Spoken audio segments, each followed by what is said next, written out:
Deeper. The third umpire goes beyond the headlines. We connect the dots between local challenges and the international currents that truly impact your life, your wallet, your security.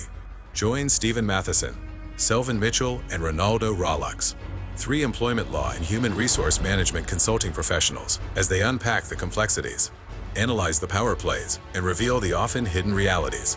Understand the game. Understand your role in it. The third umpire, critically analyzing Trinidad and Tobago's economic and political realities on how they affect your daily lives. Tune in Monday to Friday at 4 p.m. on the Street 919 FM. Don't just listen to the news. Understand it.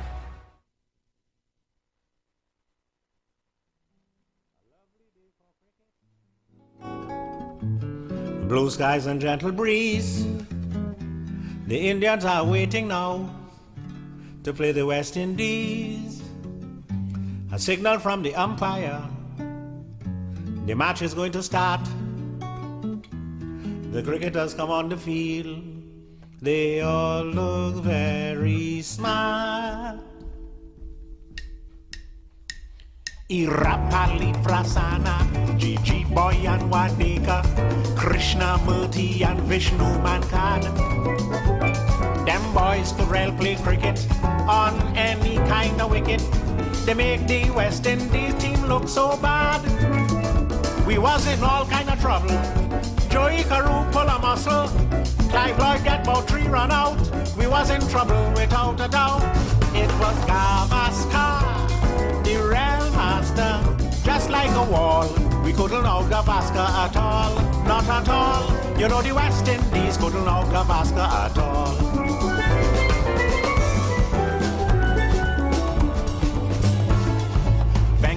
Raghavan, Bedi in a turban, Vijay Jaishima, Jayantilal. They helped to win the series against the West Indies at Sabina Park and Queen's Park Oval. 158 by Kanai, really sent our hopes up high. Noriega 9 for 95, the Indian team they still survive. It was Gavaskar, the real master. Just like a wall, we couldn't out Gavaskar at all. Not at all. You know the West Indies couldn't out Gavaskar at all.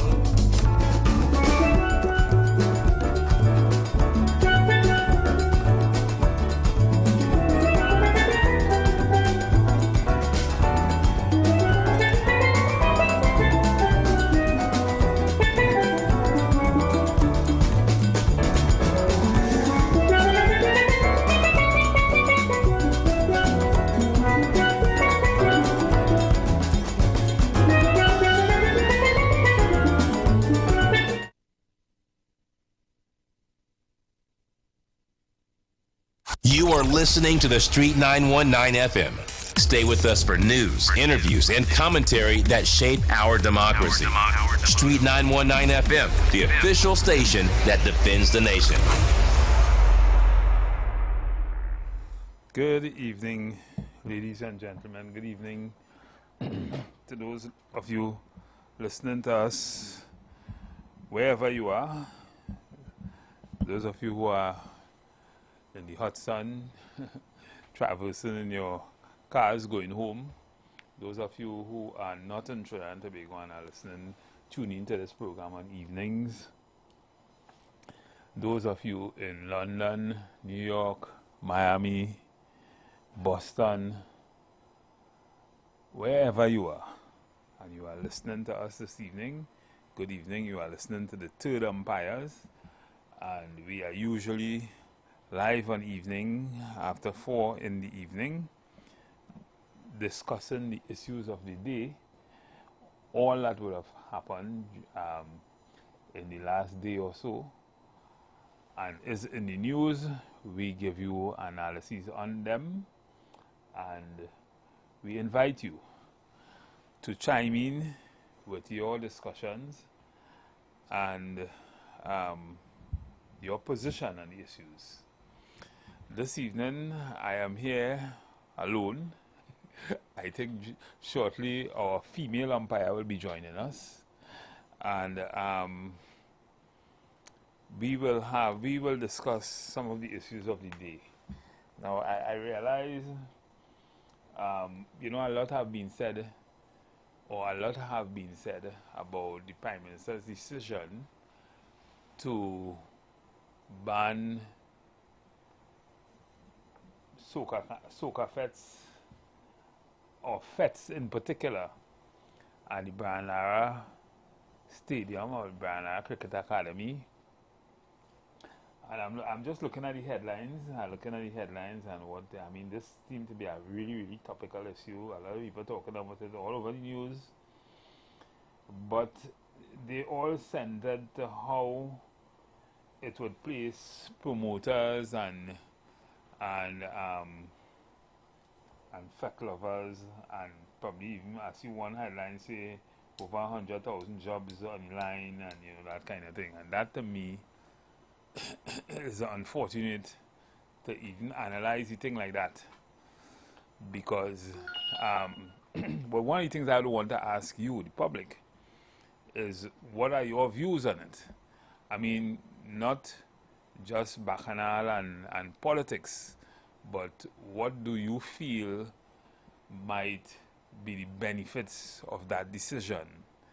I can tell you a few, but I will want to hear what you have to say about that particular decision, because I feel that places like the stadium and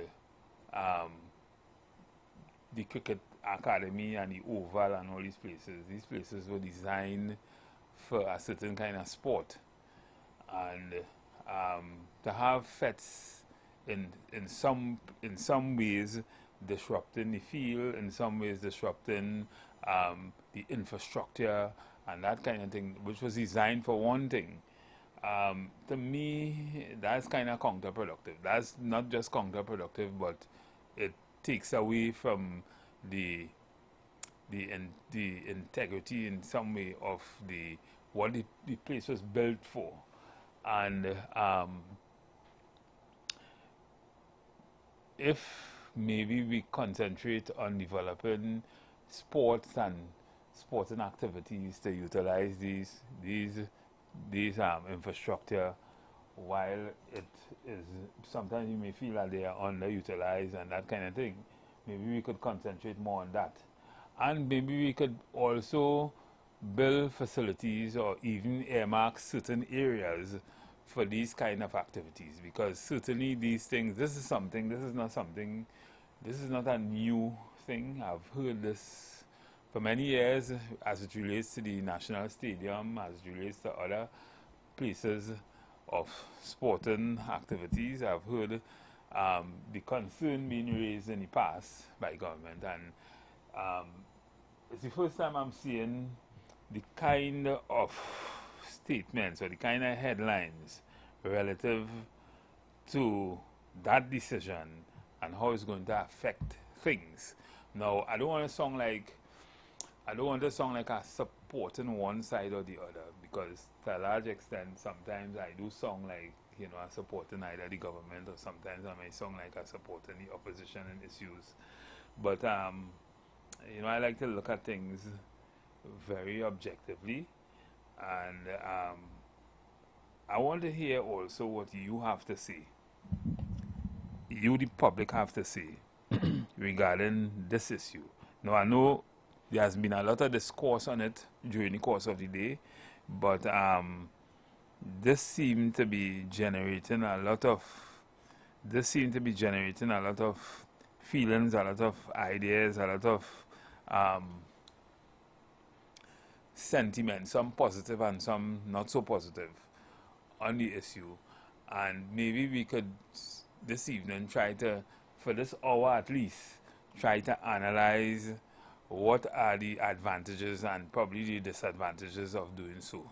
I would want to first start by asking what exists before the Branara Stadium, and how we were having fets, because since I was young, I fetted for Carnival. We fet all about. I remember fets from Johnson & Johnson, fets like Metal Box Fet, Fire Fet, Nurses Fet, PSA Gong Fete, right? There's Brass Festival. I remember all those things.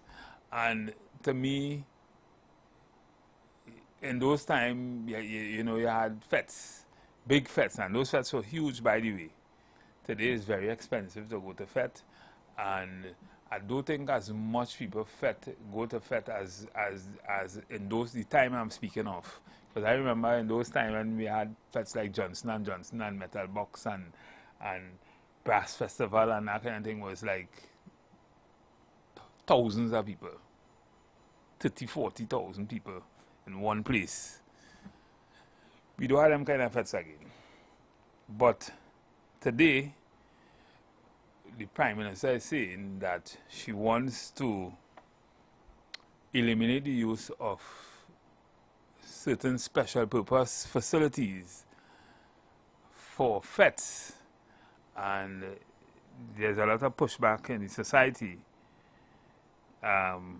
relative to that. I'm reading a headline here, and I'm just looking at the headline for now. I'm reading a headline: Death to Carnival, promoters won over 100,000 jobs in limbo due to fete ban. I think that's just crazy. 100,000 people out of a job because you ban fete in Branagh Stadium. I think that's a misleading headline in the first place. But I want to hear what you have to say. Let's analyze this together. Let's umpire this this particular game together. And you know, you are free to call in on 342-0081 and 466-5391. Usually when it's myself alone, I will invite persons to call in to add to the discussion, or to add a little flavor to the discussion. And I have my own thoughts, as I said, about this, but I want to hear what you have to say. Because, of course, these places were built for a special purpose. And we love cricket in Trinidad and Tobago, by the way, and it is very, very, very expensive to maintain these facilities, especially things like track and field and bicycle stadiums and, you know, these kind of places. Very expensive to maintain these kind of facilities. And when we have fetes, and while the fetes don't always be on the field itself, to a large extent, the general infrastructure is affected when we have these fetes. And not only that, but the Prime Minister would have talked about the noise pollution in these areas, these particular areas, and the complaint by citizens who live in and around those areas with regarding the noise. So that too is an issue, and that too is something that the Prime Minister would have made a promise on the platform when she was vying for elections as Prime Minister, and she would have made some promises, and we are seeing, if it's one thing, she seems to be keeping her promises in relation to these issues. So I'm inviting you to call us. Let's hear what your position is. Help us today to analyze this issue, because this issue seems to be, as I said, seems to be generating a lot of concerns among the citizenry, and you may have some ideas as to what could be done and how it could be done. Many of the people who talking don't even go to fete. Many of the people talking don't even go to fete to start with. Let me start with Mr. President. Mr. President, good evening. Yes, good evening, Mr. Stephen. And you have a next umpire there? Nah, she isn't here as yet, but she should be here shortly. All right, okay. All right, well, good evening, Trinidad and Tobago. And as usual, good evening, God. We must put God every time we talk, because God is in the midst. Where 2 and 3 are gathered, God always in the midst. Yes, so you don't see God by year round. Definitely. Even when there is one. Even there when there is one. Because truth is a matter of God, and truth is reality, truth is nature, and truth we must exist with, because that is what we exist. Correct. The truth that is existence. Now, so we want to talk some truth here this afternoon. And I like how you started the program leaving from the last one. because I want to explore Quincy's statement in this program, and all of us know him whether what program, what time of the day. And he made the Francoman consciousness of truth in put today. I would say today. You know, we always find it as thing and thing, but today he made a song contribution. Now I will help it out in saying that, and I would start saying noise pollution. I didn't hear it, Mr. President. So okay, well, matter is not even so that it's around. Noise pollution. I want to start there because I had 60 years of age. I party from since I was 14, and all plenty of us. But music, long time. You would hear a bass around the corner. Now, when people in the home and that kind of bass that have nowadays, plenty of us know it, a vibrating bass that could vibrate a whole municipality. We must come to truth and consensus of what's happening today. It has bass that could vibrate a whole municipality that is even bigger than a region. And in true, it is time to put a stop to that bass or that kind of bass in residential areas, basically, and put that party something far away from when people sleep in 12 o'clock, 1 o'clock in the night, and this on your heart. And we have to get serious and be true with these things. Now, that is the part of Sister Kamala, Prime Minister Kamala. She maintained that I would like that. The noise pollution, even to that extent. I don't know about the small part of noise pollution, them go deal with. But this one, I would like to see it stop. That kind of bass that ruptures a whole municipality. Now, for the Bayan Stadium, the truth is that I would like to respect the order of a facility that was marked for football, tennis, everything, every sport, any kind of sport, big enough, is what they built for, I believe. Put that, not for private people, big shops, and them to come and make money. I don't know how much the government does make, but does get out it. I don't get, I just spend. So it's about time now that we stop that, because every time you don't keep that with your stink and dirty, and you know all the pets are stink and dirty, who drunk, mash up the stadium and everything. Every year you have to fix that.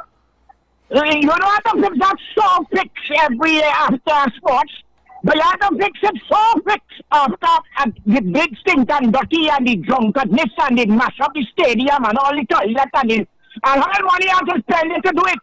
So all in all, the point that Sister Kamala, Prime Minister Kamala put out, it is a very good point. I don't care whether you're UNC or your PNM. For this country, it is a good thing. Who take advantage of using it when that time was? So it. Let us find a place to find the calypso, the carnival, the bacchanal. All of we know about bacchanal, all of we know bad. We just get on like the bacchanal in from Juvenile. Let me find place and let us find place. So Mr. President, what about if they put more stringent measures to restrict the amount of noise first? Well, basically, right? That is the point of the noise pollution. We have the EMA already, and we have the EMA. I don't know if the EMA does the work or what kind of work the EMA do around carnival time. But first, if you put some kind of restriction, more stringent restriction to restrict noise, and then in terms of using facilities like the Branara Stadium and all that kind of thing, I don't know in particular why she would have said the Branara Stadium, because there are other stadiums, there are other places that they use. So I don't know if it is in particular for noise, but if we could also ask promoters to pay a bond, right?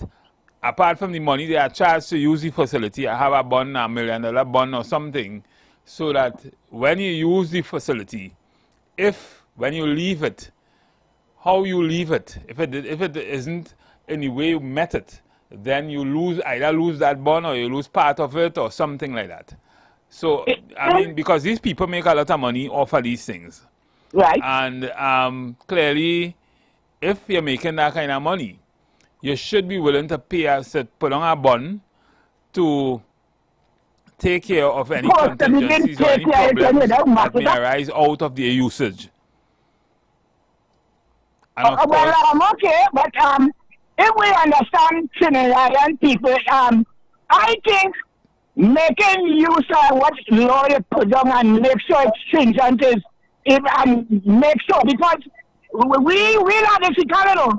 We would say one thing and don't know nothing tomorrow. The enforcement of law, today we call on it, next 2, 3, 4 weeks, they abandon the thought of the call they call for the stringentness.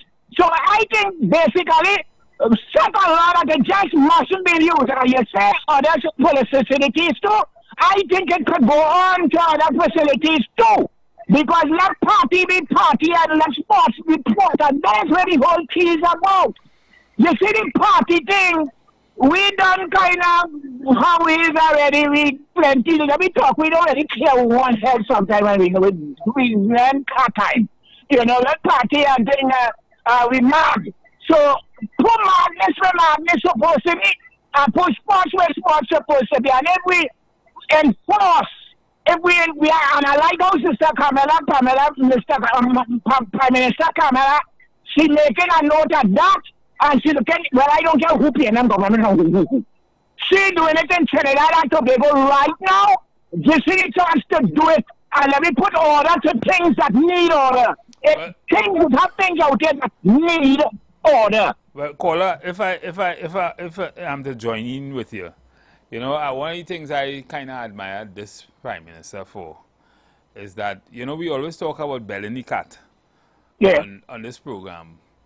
And I think she is taking the bull by his horn. She's belling the cat with everything she does. And she I think in many cases, all of us must appreciate those things. Where she wrong, we tell she talking too much the other day, and we don't like telling she that. And we satisfy we right. I said, hear we. And we hear it, see here now, let me take this opportunity and let him put down some order on this one here, because this one humbugging us in the country. Exactly. So, you know, it's interesting looking at the report and hearing what, you know, different promoters and different persons, newspapers and that kind of thing would say.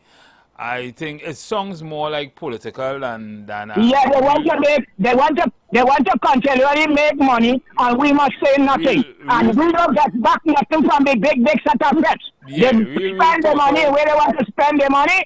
Government may get some, I don't know what government was getting before. But they want to make money, greed. Greed is what encouraging that. If they could go in the savannah, they could go where they could go. But they're going in a facility where it's prestige or what. Well, if it's prestige, leave it as prestige. Don't go in your drunkenness inside of it. And I mean that too, just help the savannah have issues too, eh? I mean, well. Noise in the savannah, remember the zoo is right. Yeah, because right, the savannah and all that. That's why we say prime place to put it elsewhere, and prime place, because we have enough places in Trinidad that when that big threat come, everybody knows it's there to go, and it only hamburg in the bush, right? Well, it have a lot of facilities like down Shagamas, O2 Park, and all those other places. But the challenge with down there is one way in, one way out. So when it have a fed down there, you have a different kind of problem. You have people trying to get in for anyway, we go find a place. I don't want you to take too long with me, because I have plenty of people to come and open it football, so that we can get some bang up. Nice. Because we have a lot of people in here 1 hour first start here. Good. So let them come in. Let them come in. Thanks. Yeah. All right, nice too. Good evening, caller. Hey, Mr. Matheson. And how you going? Good. All right, cool. Listening to the topic here. First and foremost, a humble suggestion to the radio station, right? You know, some members might have been here for a long time before I started listening, all respect to seniority. But President, I mean, I say this with all the respect, you see the shouting and the screaming, because, you know, you might get new people turn on the station for the first time. Some people is just be overzealous. Some people is, be just excited. Some people have their points and they just want to bring it forward. So, I To give the top. everybody the opportunity to speak. All respect, man. All respect. So, to the topic here is honestly, you said you touch on everything. I mean, I'll be honest. Sometimes I listen to you all, and I feel as though you all might be leaving out some elements which very important. But today, you touch on everything in terms of the Brian Lara Stadium, what it was originally created for. Apparently, they started using it for fets. It was creating some issues in terms of noise for the residents. So while I was listening to you, the first thing that came to mind is we always have to consider the impact on society. So if it's a persons, you don't know the ages of persons, you don't know the mind states, the health conditions of persons, and you have the music trucks booming, you know. So definitely should take that in consideration, and also raise to the condition that sometimes after these feds, the stadium might be in a state. Now you raise a good point later on. Well, you could probably consider leaving a security deposit.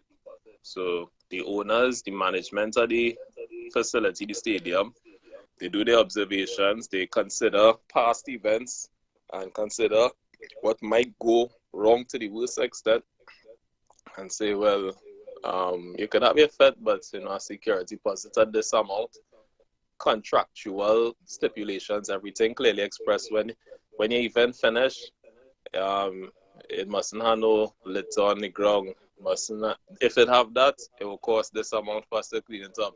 Mustn't have no remaining chairs or tents or something after 2 days, a day for the most. Those kind of things. Facility management persons will be better able to list out criteria. Correct. In, I think yeah. what we need to So, start to do more too is we start mhm. just like we want to decentralize government services, we should start to probably decentralize most of the feds.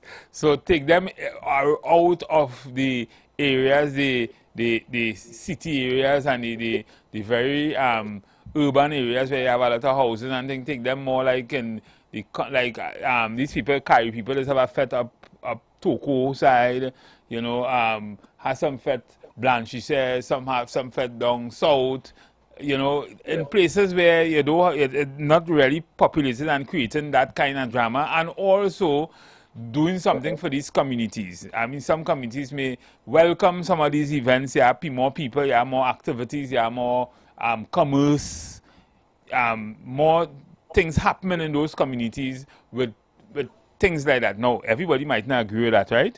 But that is another idea. Once you have the right kind of parking, you have the right kind of management of the people, policing, and that kind of thing, then you would have, and in any case, you have like a bond for the whatever area you're going, so that you keep the area. That's a guarantee that the area will be restored just as it was when you met it after effort. All these things are things Absolutely. that they could probably try to start to implement. I mean, it's happening already to some extent. The problem to a large extent is on days when you have those kind of effort, you have a lot of inconvenience with transportation and traversing these areas and that kind of thing.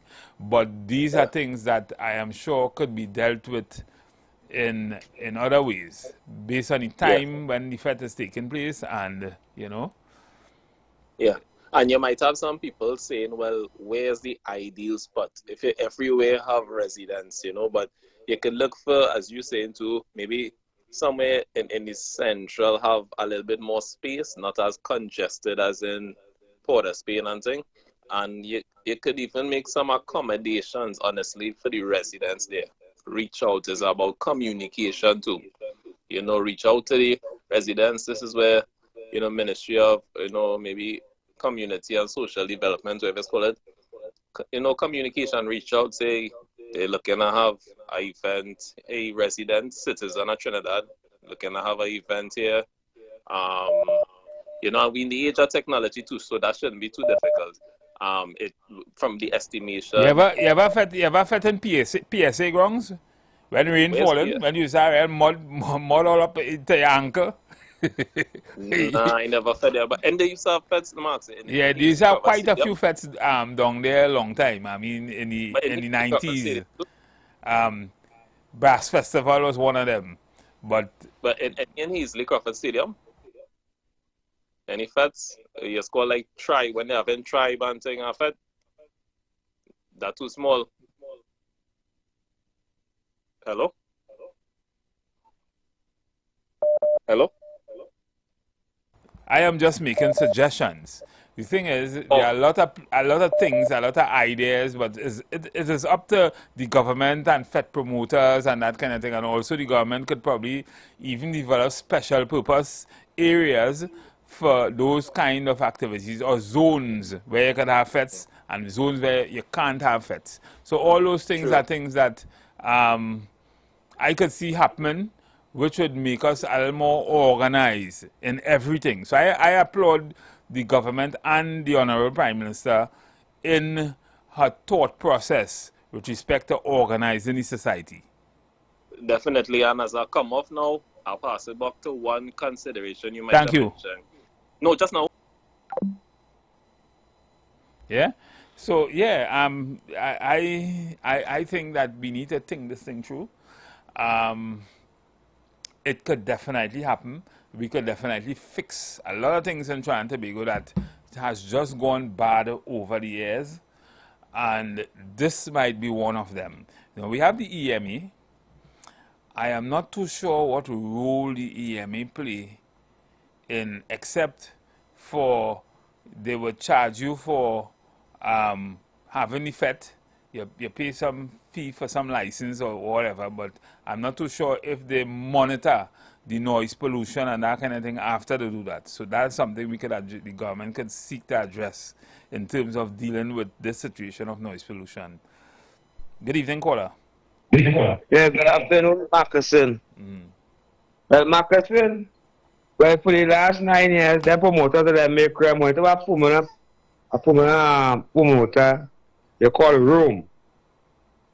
With all that money he make for the last night, you can rent some and keep it fat on them, you know. Because the noise pollution is very serious. It's the only citizens quarreling. It's a place where they can go and rent and keep the big feathers things and that, you know. And you see I again, listen to President. you see again, I listen to President. Yeah. again, that's one of the Really? challenge. The challenge in Trinidad and Tobago is a lot of the people who talking, a lot of them not Yeah. going fets. So you hear any politics and some of the things they're saying, the outlandish statement of losses and that kind of thing they make. But Yeah. and a lot of them who goes to FET will realize that things has changed a lot in Trinidad and Tobago in relation to, you Yeah. know, how FET, Long. you know, things have Yeah. changed from the time. Long time in my days, I used to real fat thing, but fat thing going straight away to go. Flower maize, spectrum and all them places. Yeah. And then we turn up fat thing again. Well, not in the way it used to be When long they go all time. inclusive, Not in the way it used to be long just time. the rent. Yeah. Them Because by here down there, they must be promoted as pay the rent. I say by about 50,000, 50,000 to keep fed down there, you know. But There are a they, you couple know, of fets I ticket go sell out, to. you know, $2,000 plus ticket and $3,000 plus ticket and, you know. Right. So why then, if you're keeping a fet in a high risk area where you may have condition of noise, then you can pay a bond at least, or you can't. Well, Yeah. the bond wouldn't solve the noise problem, but of course I want to say you. one more thing before I go look at the kid program. Tell President, have some respect for the Prime Minister, the Honorable Prime Minister, Okay. Thank you. of Trinidad and Tobago. Thank you. Bless. Yeah. So. So yeah, this is an issue, and clearly we need to, you know, analyze this thing in a way that will bring about a certain kind of balance for everybody. Because a lot of people who A lot of people are really and truly affected by the noise. Truly affected by the noise. It's just like the fireworks. There are persons who, feel like they the place is of no value at certain times in the year when certain things happen. And we have to pay respect to those persons also. We have to understand that they are citizens too and they have rights to the enjoyment of their property. Good evening, caller. Yeah, good afternoon, Umpire Matheson. Are you alone today? For the meanwhile. Well, yesterday I sat down here. Yesterday I sat down here. The pitch covered and not a ball. Yeah. Yeah, boy. So, For real, eh? Nah, but what has happened sometimes is that we just have very busy schedules sometimes. All of us who are on this program, we have two who are university lecturers. You have myself, a consultant, and I am all over. When the day comes, sometimes from early in the morning till late in the night, and then you have other persons who are sometimes very busy. Sometimes you ain't seen them for a while. So not all the time we could reach on time, not all the time we could be here. Sometimes the logistics doesn't work out that all of us could be here at the same time. So I try to be here as often as possible, and of course our female umpire who will be joining us shortly, she tried to be here when she could. But it is what it is. Well, what I will say, you have to widen your panel of umpires. Yeah. For real. So, we're looking for umpires right now. Yeah. And you must have elite umpires, Yeah. Elite umpires, yeah. Anyhow, on this dance and this dance, I will call it the dance. We had a history here of dance halls. For example, in Arima they had the tennis court, they had the Legion Hall. That would have been from the 60s coming up. I was a little boy at the time. As I say, I know old man working with stick. In town you had Portuguese Association, Chinese Association, you had the Tranquility Courts, right? Correct. And but the first fete of the year used to be the fete in the Arima Velodrome. Remember that? No, tennis court. No, the Arima tennis court. Yeah, Arima Tennis Club, yeah. I remember Carlian Carl and Carol and them kind of bands used to be playing there in those days. Yeah. That was in the 80s. Yeah, in the 80s, Robin Mantra and Taxi. Yeah, Taxi. Yeah. In fact, that was the first. I never went no big carnival fete. Me was no big carnival fete. But I went when Robin Mantra came there, when he had this song Trinidad, Yeah, that song Trinidad. Taxi and Carlian and then later Blue Ventures and all those kind of bands. But I guess that was the time of real fits. Yeah, they had Carlian, they had Succession Brass, they had Troubadours, not Sparrow Troubadours. They had a band named Troubadours, right? And they had a band named Super Brass, who didn't last too long. But anyhow, but before that, when they had party all in El Palms Club in San Fernando and all these halls in town, Legion Hall and Portuguese Association and Chinese Association, big bands like Johnny Lee and the Hurricanes and Clarence Coven and all them fellas. Now, you talking about when I was not taught yet, baby. When I was a little boy, right? I talking about that. I was a little boy.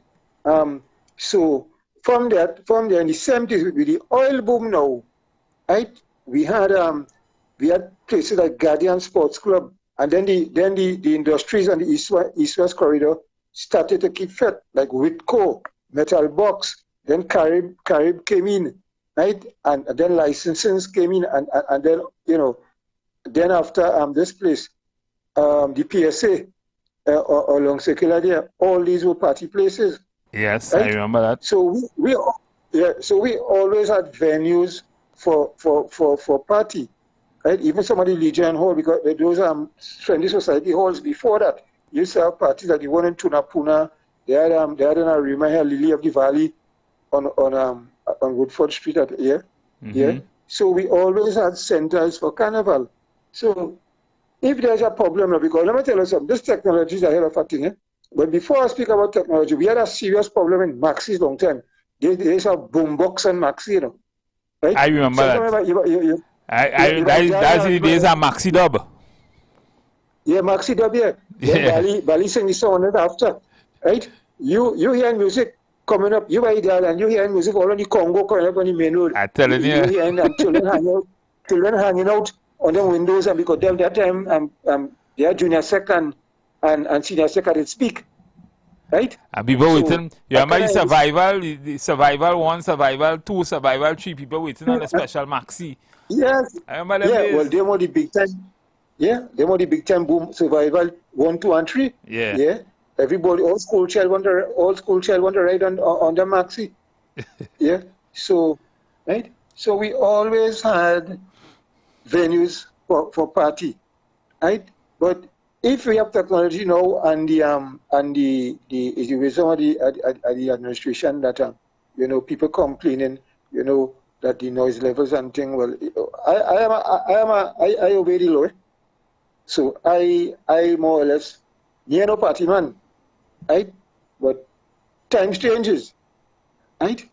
And I hope that everything will work out, because we might have to go back to we days have we little backyard jam, we little house party and thing. Well, you see the youths and them know. I mean, young people now, they know about backyard and these things. They like the big stink and dirty and whatever terms they call them tune, right? So we a generation gap and all kind of sociological thing. Stink and dirty, jam naked. Yeah. It's all kind of thing. In my time, I never knew the stink and dirty fat and all this kind of thing. Nah, those are new editions. I want to say it before I go. If you check the history to the 70s, the same way, when we had DJs like Gabi, Madman Madi, DJ Sin, this boy Pal Joey Lewis. Pal Joey, he was in the days when they had the Legion Halls and Portuguese Association and them thing. I'm talking about in the 70s when Gabi and everybody, when we set up blocos, right? So we had Madman Madi, DJ Gabi, DJ Sin. This one is always mismatched. In Gandhi, they had Sugars and Dookie, Coolman Dookie. Well, Coolman Dookie. They were in the late 70s. I party with Coolman Dookie in a party in Blanchard, but the party didn't have much people because the community center, there were 2 feds at the time. But the first time I see those lights, Coolman Dookie, he had some real psychedelic lights in his party. Yeah, man, I remember that. Real. Coolman Dookie. Yeah, Coolman Dookie. He was a good Dookie man. He was a good DJ man. Then they had Choto. But I want to go in the thing. I'm trying to remember one disco man, one party man from Gabi and them era. And that man name always, I try to remember the sleep. It will come to me. Not each with prancing tempo. Anyhow, whenever I'll call it, whenever I think about, I'll call it out. But we have a whole history, musical development. But that boombox thing came out from the DJ when they had this thing, the Bloco. Remember we saw Bloco-rama? That is when them DJ and them started with this loud. The Bloco 20 boxes and the dub. A whole truckload of boxes. Yeah, a whole truckload of boxes and things. Remember through Macaque in Lavantil was a place they used to have a lot of Bloco with Gabi and them. Yeah, man. So it's but all I can say, time changes, and we have to change with the time. So that's all I have to say. Right. So that is how it is. Somebody had a belly cat. Yeah. Well, they say, even the Bible say you have to respect authority, right? Bible say you have to respect authority. Yeah. So I just living at times. So I tell you, I came to as a little boy. I came to all these. What I just told us history. I talk about the music and dance history, dance hall history in Trinidad.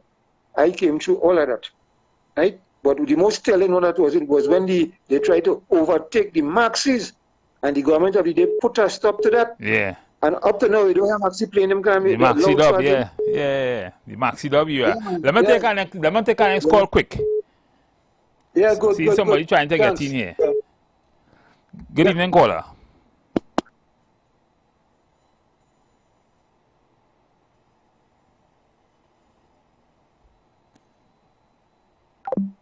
Yeah, that I missed that caller, but yeah. So the caller before was just going through, taking us through the years and the development of music and noise pollution over the years, and that was good history. I remembered some of it. Good evening, caller. Good evening. Caller? Yes, are you hearing me? Are you hearing me? Hello? Anyhow, you're not hearing me. I was saying I'm hardly hearing you, but go ahead. Oh, man. On that note, I don't know, because I love carnival. I love the bacchanal.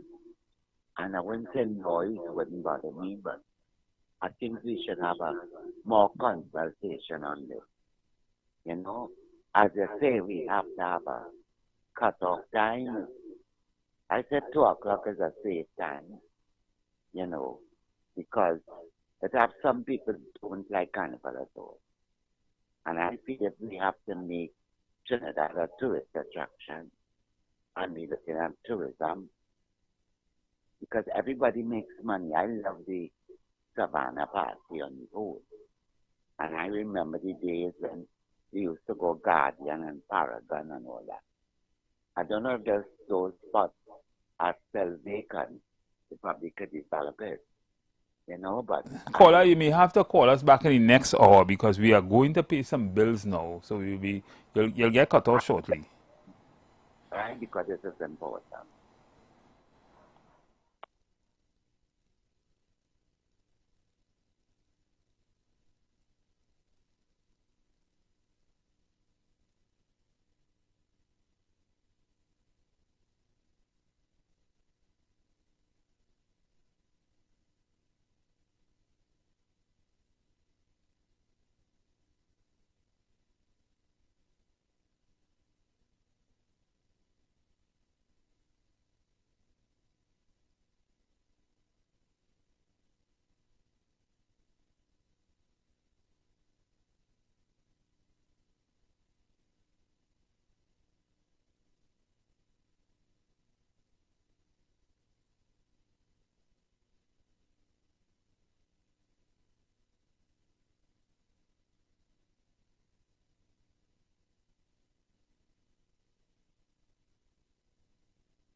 Your God. Your financial support through the First Citizens Bank would be greatly appreciated. Account number 795222. For further information, call 753-1113 or 610-4673. Nature's Touch Massage Therapy and Nutrition and Nature's Touch Youth Health Caravan invites you to join us live on the Street 919 FM every second and fourth Friday morning from 10 a.m. to 11 a.m. We are located at number 3, 7th Avenue North via the Eastern Main Road, Barataria. For further information, please call or WhatsApp the numbers 398-8282 or our office numbers 241-7568 and 310-8671. Remember, at Nature's Touch, your health is our responsibility. Oh gosh, baby, the wedding is just days away. We never booked the caterer. Oh, wait, is no. Oh, relax, baby. I already called Michelin already. Michelin Experience. Wait, what? When? Sometime last week, the same caterer that did our Christmas party at work, remember? When his sister showed up uninvited and she took all the leftovers? But one thing for sure, the lasagna, it tastes real good. I know. They're tasty, reliable, and affordable. They even deliver. And if you want, they could cook on site. So go back to bed, baby. Don't worry. Everything done handled. Michelin has us. Have a great night rest knowing Michelin has you from weddings to business functions. Michelin Experience Limited delivers unforgettable flavor and flawless services. So call them at 474-2250 or follow on social media at Michelin Experience. Great food, exceptional service every time. Looking for the ultimate weekend vibe? Then pull up to Experience Bar, Where every weekend is a celebration of culture, music, and pure energy. Kick things off every Friday at 4 p.m. with the Experience After Work line. Good vibes, cold drinks. And the perfect way to unwind after the grind. Then on Saturday at 10 p.m., it's time to turn up with Strictly Local Saturdays After Party. Hosted by DJ Flex 868. And Gingerbread. Blending Trinbago's hottest hits with global trending bangers. And when Sunday rolls in, we set the tone for the week ahead with Reggae Sundays. Positive vibrations from 9 p.m. that'll have you feeling only goodness and inspired. Enjoy drink specials, secure parking, and free admission every single weekend at number 2 Eastern Main Road, Aruca. This is where the culture lives and the vibes never miss. So come through, bring your crew, and experience the weekend like never before. At Experience Bar, number 2 Eastern Main Road, Aruca. It's Black Friday every day at Furniture Plus. Get up to 70% off in-store and online. Shop unbelievable deals on furniture, appliances, mattresses, and more. Pay 0 installments for 90 days on credit plans. Shop now and save big at Furniture Plus. What are you doing? It's crazy. And young brother. This year I say I'm not cooking. Young brother ask me what you're doing. Crazy, your family them go start screwing. Without food, well, the Christmas could ruin. Tell them to settle and cease. They will still get a piece. Cause KFC have a big festive feast. Well, bring all the chicken. I know it's finger licking. And crazy, you can stay out of the kitchen and have a festive feast. A festive feast. Come and creep around with KFC. A festive feast. A festive feast. Is young brother and the crazy. A festive feast. A festive feast. It could have be original or spicy. A festive feast. A festive feast. Come let me around with KFC. Celebrate Christmas with KFC's Festive Feast. Get a festive box, 3 pieces of tenders and wedges for only $39.95. Or a festive bucket, 8 pieces of chicken, 2 regular size, and 2 portions of wedges for $159. KFC, it's finger licking good. Blessings in the wonderful name of our Lord and Savior Jesus Christ. You are invited to listen to the Final Hour broadcast heard every Monday from 11 p.m. to 5 a.m. in the morning on the Street 919 FM. Hear my mom, Pastor Helen Garcia, and myself, Pastor Valentine Garcia Jr., preach the Word of God to the elderly, youth, and children. We can be contacted at 629-0113 or 623-8444. The church is located at 26 Prince Street in Port of Spain. We look forward to you joining us. God bless you. As my life I lay it on the altar, as my life. Tune in to the Street 919 FM every Friday from 9:15 a.m. to 9:45 a.m. with Kingdom Health Services, situated at number 125 to 186 Eastern Main Road in Tunapuna, for the program Health and Healing, merging the old with the new, with Mr. Brent Diet. For more information, call 318-7471 or 484-0141 or 360-4100. It's all about Kingdom Health Services on the Street 919 FM.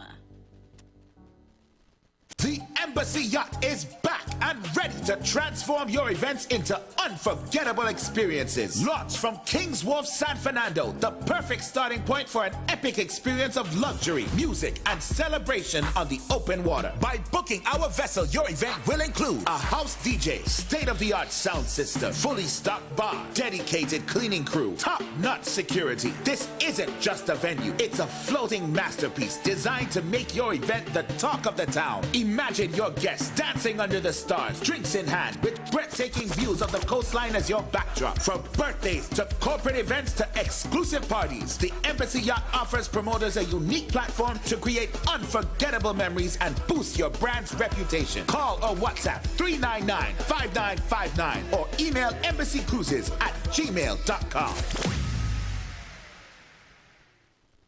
It's the most wonderful time of the year. Merry Christmas. Starting November 1st, we kick off the Parang and Christmas season right here. Ready to hear your song? Email us your request at street919music@gmail.com with your contact number, and you will get to shout out your music on the air.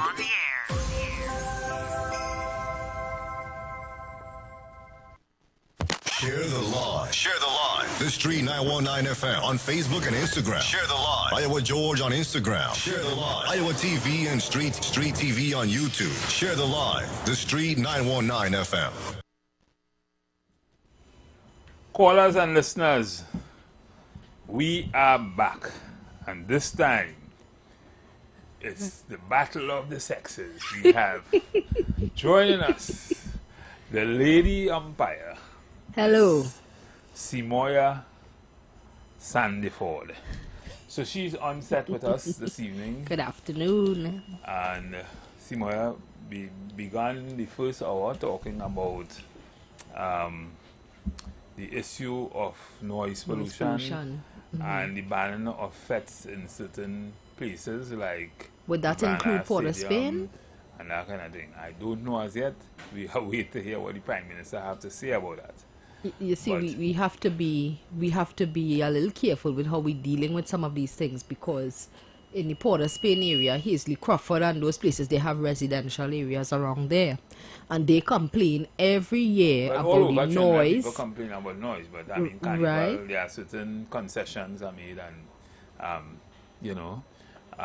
but clearly where you have government infrastructure, like the Banlara Cricket Academy, to me that falls within the purview of the government to make certain kind of changes or to protect those kind of institutions. Yeah. And I guess that is why the Prime Minister is saying she will start there.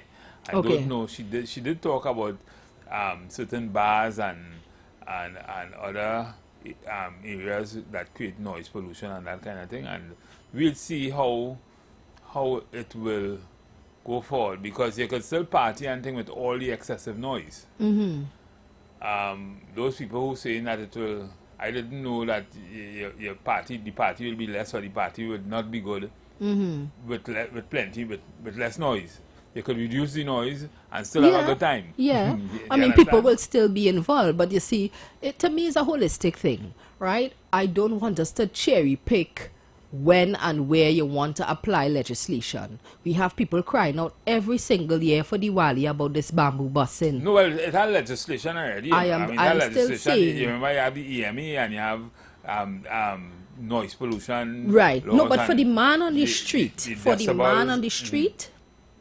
these songs are right? Because again, we have issues with bamboo busing. I have to keep talking about that because well, yeah, issues with all kind of issues with fireworks too. Right. Look what these words. Yet we are not seeing any improvement. So just note that the public is going to have opinions when you start to talk about noise pollution for Carnival and those events, and we are not, we're not, attending to other matters that people have been crying out about. I'm just saying. You're correct. Right? But I don't think you could put that on this government doorstep as yet, because if you remember, this year we didn't have the independence celebration in the way we usually have it, and it didn't have the fireworks and that kind of thing. So maybe all of that might have been the part of the thinking. It could be, and then it probably is just the timing ahead of Carnival, which is fine.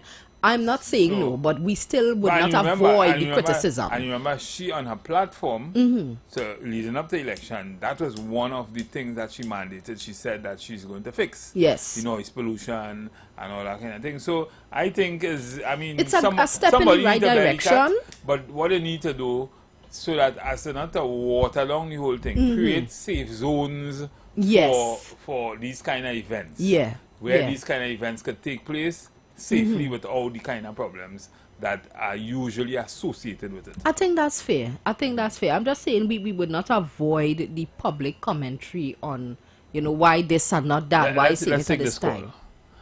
Good evening, caller. Good afternoon, caller. Not hearing you. Caller? Hello? Yeah. Good afternoon, Mr. Madison and Ms. Seymour. Good afternoon. Good afternoon. Yeah, you know, this is a country where you have a total breakdown. Anything goes here. There's no order. Anything goes. And sometimes we're not empathetic. We don't empathize. We seem to be very selfish, you know, with everything. But if you go to, I think the reasons for this prohibitions or restrictions, there are a number of grounds that were advanced by, I think, the Prime Minister with respect to that restrictions. And one of the people, again, we talk about the comfort of the people, the stress that the people undergo when you have functions there, carnival thing and the loud music and all that. And some of us probably we're not subjected to that kind of noise. So we don't care. And the thing about it sometimes is the politicians who go behind those people and try to woo these people into nonsense.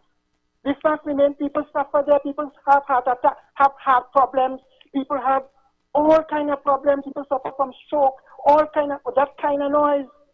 It's not, I'm not saying that because I do understand it. I could empathize with the people.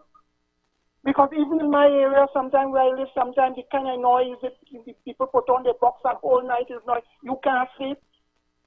People want to study, they can't study.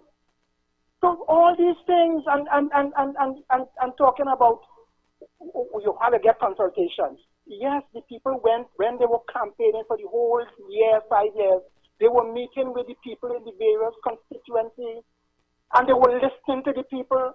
And the people in that area would have told them about the discomfort that they enjoyed. That is what I was just saying. You know, and therefore the government, the Prime Minister would have given them a then opposition that when they got into power, that is what they were going to do.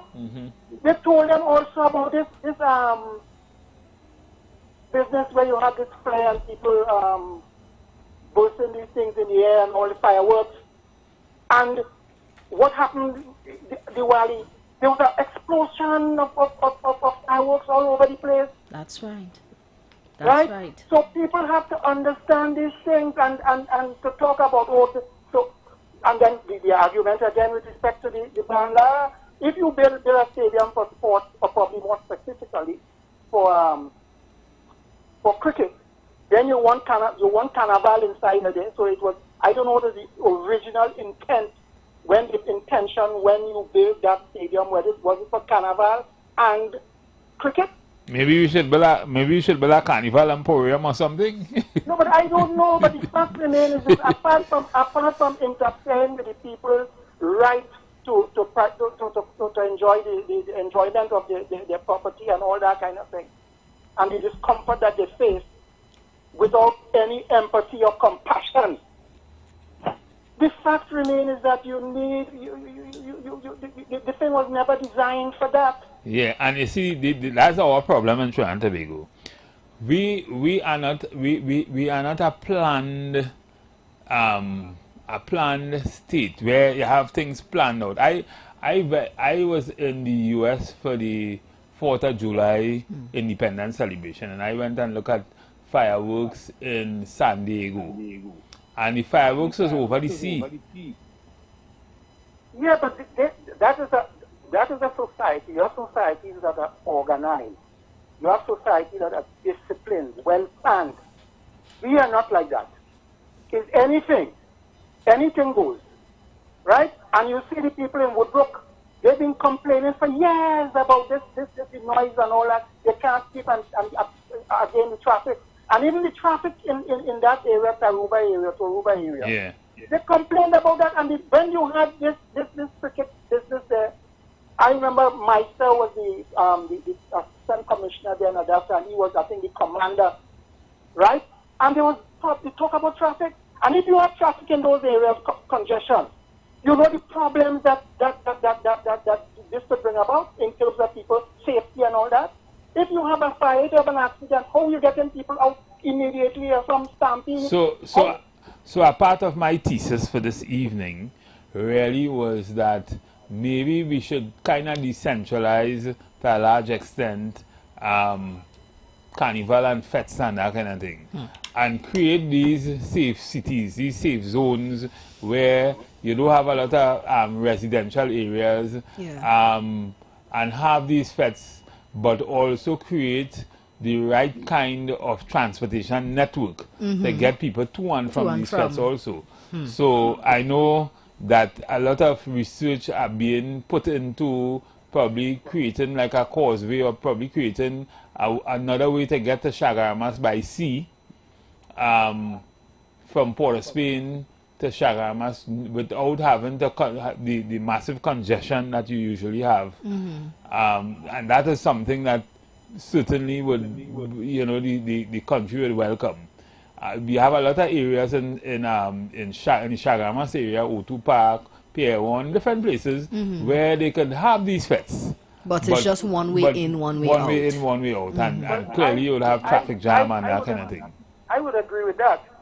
And also, another thing that I'm talking about in terms of regulation, and you talk about the noise levels and what that, and the EMA. But people been complaining about the state authority, the state institutions, and the effectiveness of those bodies. They need to get these people working, boy. These people have to do what they are mandated to do. And too much complaint about these people. If you put the right people to do the right job, to do the job intended. Yeah, I mean, the EMA, and then you get a license, you pay your money, they make the money, but they might care how much noise you make after that. It doesn't seem as though that's what happens. I am questioning also the effect. Let me tell you something. This country is total mess, you know. I don't think that we're in 2025. I don't think we're ready to go further than that, you know. Because times have changed. Time has changed, but we remain. So this is what the ethos of this program has always been, right? We kind of like deal in solutions, and as opposed to just talking about problems and challenges, we want to give you solutions.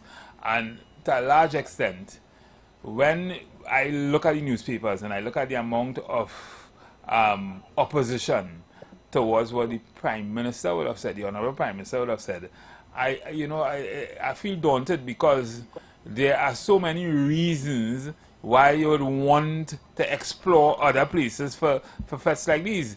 Everybody do fet.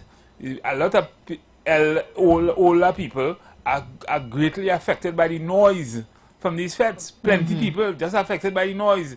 Yeah, but people and animals. People and animals. And animals too. I mean, the issue of the fireworks in the savannah, with the zoo right next door.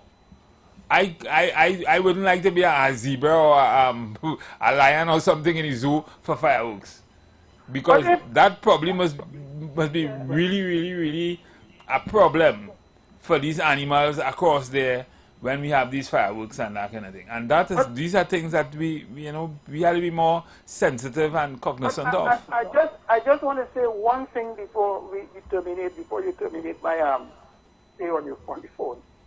What I'm saying here is this, is that people are calling out the opposition. I heard the opposition leader talking about consultation and all that. I already dealt with that position, that point, advanced by her. And I'm saying that I don't know what consultation she wants probably with the promoters of the fest promoters, and the Prime Minister should consult them. But the fact remains is that the people who live in that area, in that environment, them don't consult with the Prime Minister. You already consulted with them. Yeah. That consultation with them. You know, people. They fed up with that. You know, people say what they think they have to say sometimes. When you are in a different shoes on the different foot on another foot, especially when the shoe was on your foot and you wasn't doing anything about it. You was nonchalant about what was happening all the time.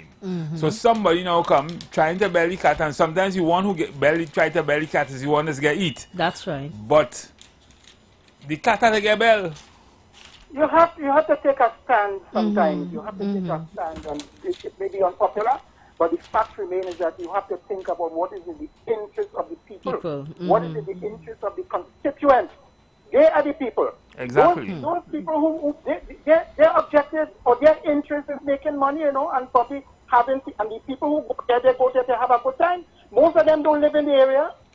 Correct. They don't undergo the kind of pressures that the people who live there undergo. So they can't feel it. They don't understand it. Right? And they may not even understand it at all. But the fact remains is that you have to be concerned about the people who are affected, and you have to take measures in order to protect them. Thank you. And you are Thank you so much. Thank you, caller. Yeah, you know what? When decisions have to be made, it just has to be made. Correct. Right? And that's just that. Everybody wouldn't like it. Yeah. But my thing is, if you make less noise, you could still enjoy yourself in that fed the same way. Of course, I mean. Right? You could hire your little backyard fed and they're making no such noise. Your neighbors quite down the road there, but people enjoying themselves. But people enjoying themselves, right? yeah. And alcohol is still cheap. Well, so when you drink any alcohol, you ain't care about how much noise people making. No, I mean, you see, we have to be realistic too, because when we hear that, everybody think, well, you can't play no music at all. It's not that you can't play music. You're just playing at a level that would be comfortable for everybody involved. Good evening, caller. Yeah, match referee here again. And I remember the name of the DJ I was trying to remember. You cannot call DJ from that era, from Gabi and them era, and do not call this man named Cheche, Big Beat Stereo. That was the man. That was the DJ name. Big DJ. I didn't born yet when them fellas was around. No, but he wasn't Gabi. He wasn't Gabi at the time when Blocko started, you know, in the 70s. Right. Yeah, when Blocko was Gabi, Big Man City, Cheche, DJ Spin, and then there are the two jammers. Yeah, there are two funky jammers. Well, one had to give up, and Gabi, the one was Gabi, wife who died recently there. She had to give up funky jammer because there was another funky jammer. That's how she came swanky jammer. So they were in them times. So that's why I wanted to because I cannot call big time DJ name from that era and do not call this man name. Right? Okay, thank you. Yeah. Thank you. Okay, brother. Yeah. Thank you. Yeah, so the challenge here is that the Prime Minister will take some flack for let's take this caller. See this caller calling now while now. Good evening, caller. Hi, good evening. Good evening. Calling. You see, in my days now, but the fun for me, if you're trying to make, Trinidad tourism, I find in Oakmouth Carnival more, it was the day when we used to have carnival, used to be for the poor man. And that Savannah party was the best place for me because I live in Waterston all my life. Never move out of Waterston.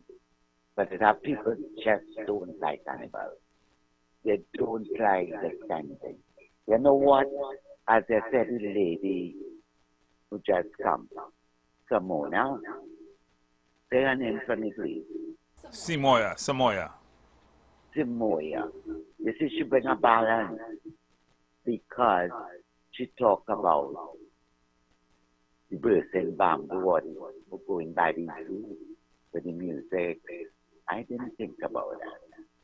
But certain things like loud music and 3-4 people park up in a street in a car playing loud music. That's a difference. A bar, whole night you're going. You could go all night below your music. It have people living right or wrong. This is in a residential area. Shouldn't have bars, but it's something that they're licensed. You know? But I see people in Woodbrook. But even if there are bars in residential areas, there should be some kind of restrictions.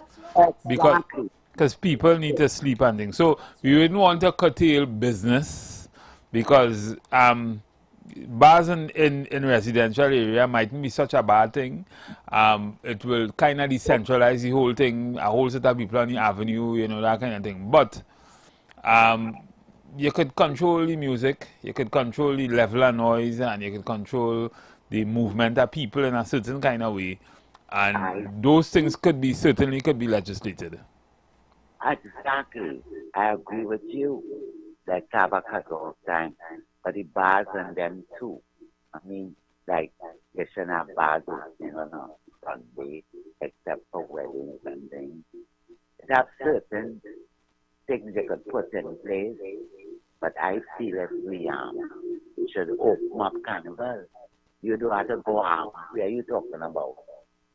In Santa Cruz and this place and that place where the party is now Toko. The cost of admission is like how much? How much? To go where? Toko. Places to go Toko, is it? All inclusive. Oh well, I know a fete this having Toko. That's carry people fete. That fete a couple thing time. That fete not very expensive, probably about $500-600. Okay, but you're fine. I will know the prices because I always get complimentary. Because I too was a party promoter until you have to pay for everything. But I said around carnival time, around the savannah, nothing wrong with carnival. You know, carnival should be also for the poor man. Where we don't have to pay this big set of money. But when you call it up, other kinds of noise pollution that we have to deal with. Like when you're sleeping in the night and bam, bam, bam, you hear, all of a sudden you jump up. And then I think we have to be always pass around and what you call it, to get permission to have a party. And they still have that. They still have that. Residents at a time or something. What party is that? In your neighborhood. If you have a left backyard party. Oh, right. A house party? Yes, a house party. They have nice little house parties, you know, but let the residents know.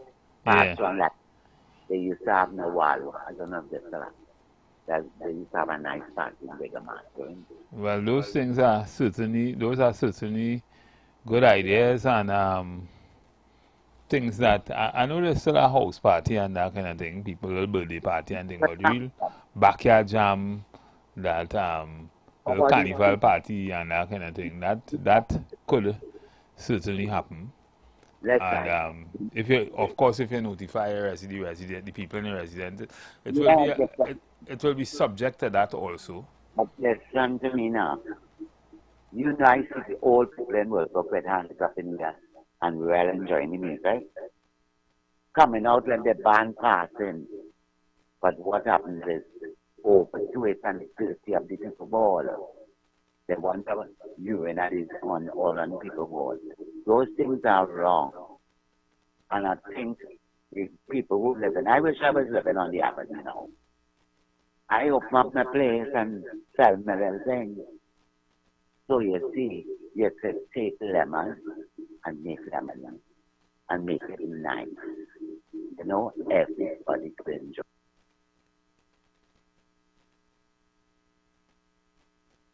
I think I pressed off this caller prematurely. Sorry about that caller.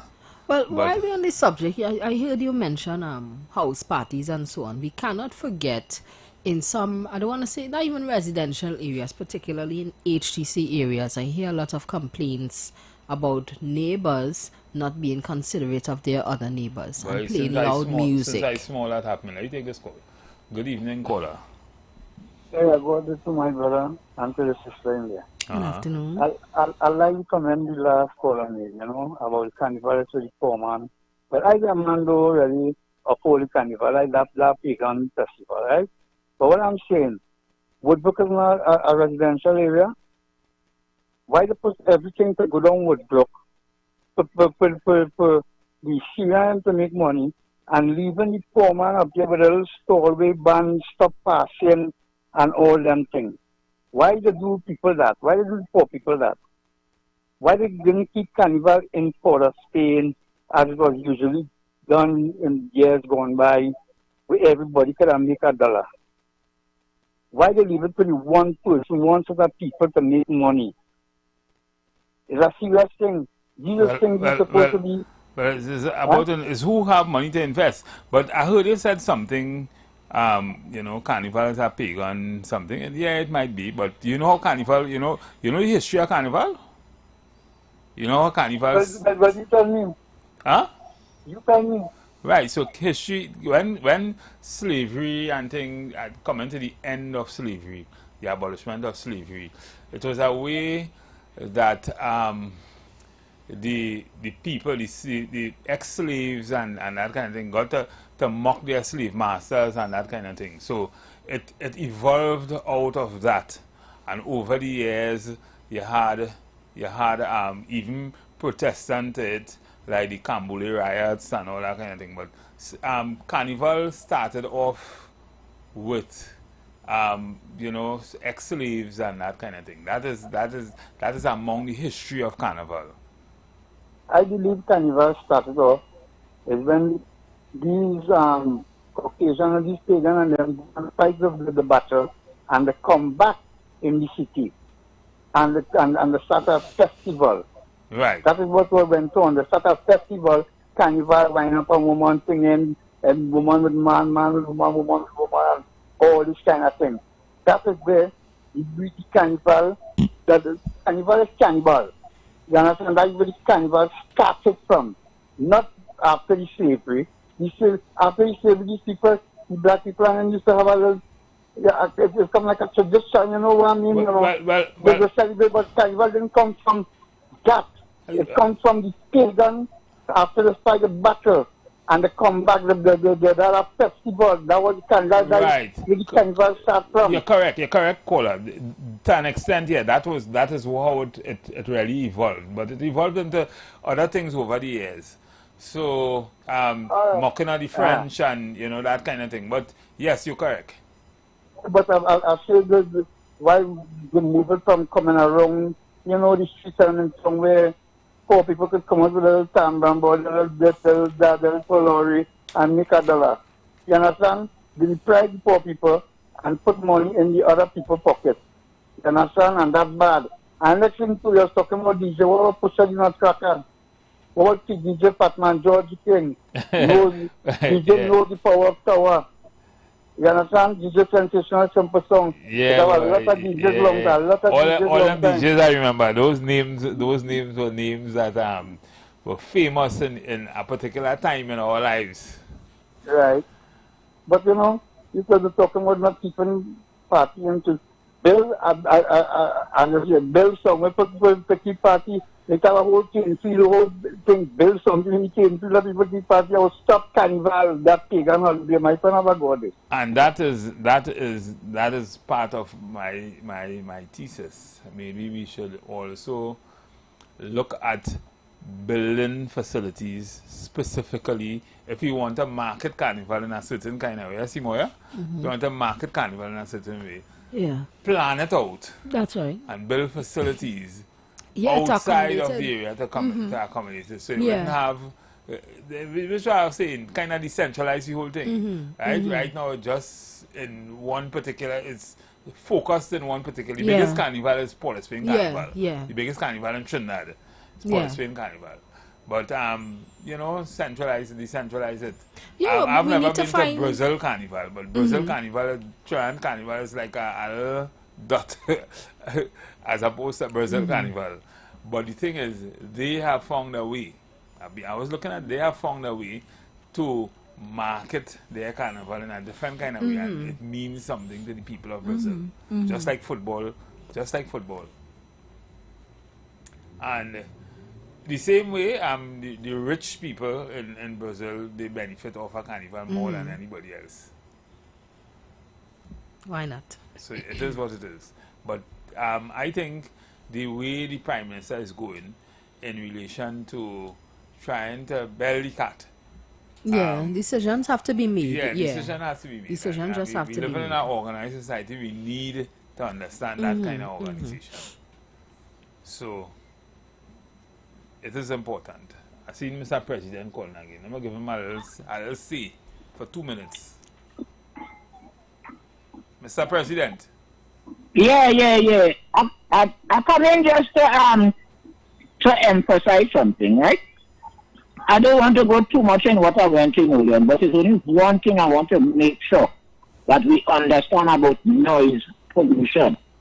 Long time the music had a certain percentage of bass that could have been tolerable for a block, for a party like in St. Paul Street, Block 44.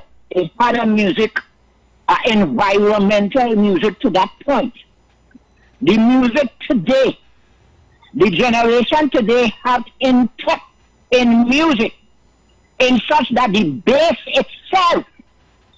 Now, although we talking about the zoo and the environment and the resident, okay, as we say early on, you could no longer music. If you know truth, that the music today carrying a vibrating bass, not much old people, agable people could take that. I know what I could do when I was younger. A certain percentage halfway between the age now and what could I do. That bass too much. It has plenty of people who know they're interfering with the eardrum. They're interfering with, it has people who have good heart enough to take the pounding of that bass on the heart. Now, these are the things that if you're talking noise pollution, this is the point I draw in, and that is why I basically putting it again to show exactly the point of noise pollution I'm talking about. I'm talking about had high density bass. Not much people could take that. So, if we're talking about a little noise in our environment, okay, the bass just below is the bass, you know, friend. Personally, think what I'm saying. You know the bass we're talking about. It's all in them cars, it's all in them maxi. And when you come into them big pack, it's intolerable because it is set for miles.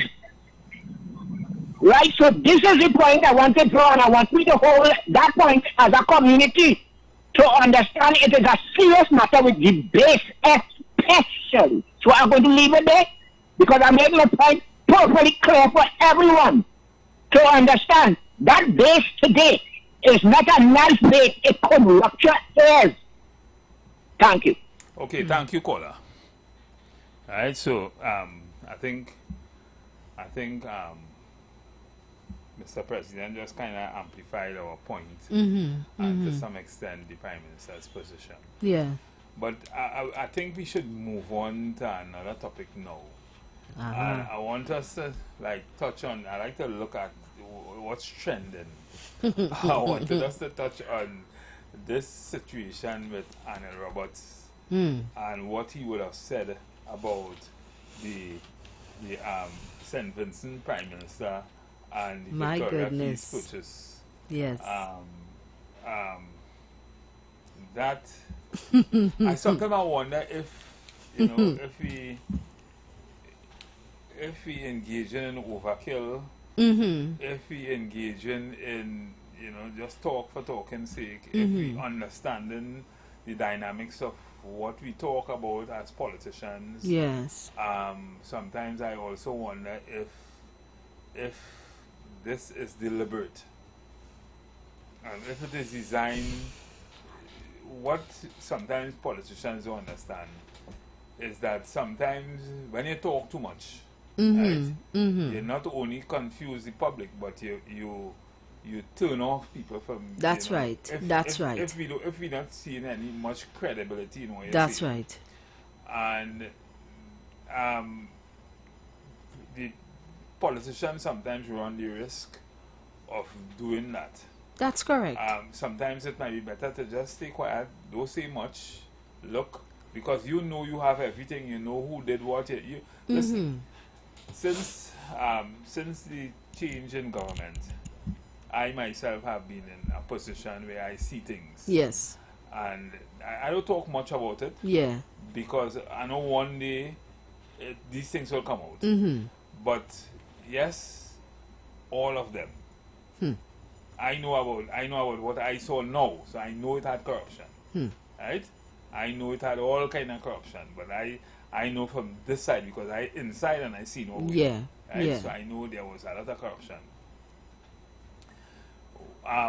The on the other side, the bowling side would have treated with issues, and they said they saw corruption from the current Baton side now taking place. What took place under their administration 10 years ago, right?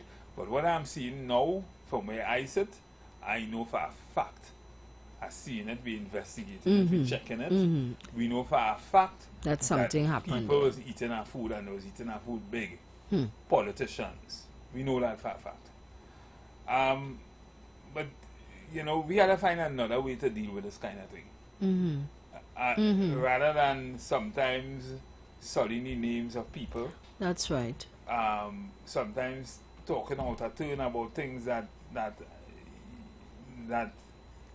becomes opportunity when you get in office. And you know, I personally a little concerned with some of the things you see in the newspapers and some of the things you see come out as issues. Right? What's your thought on it?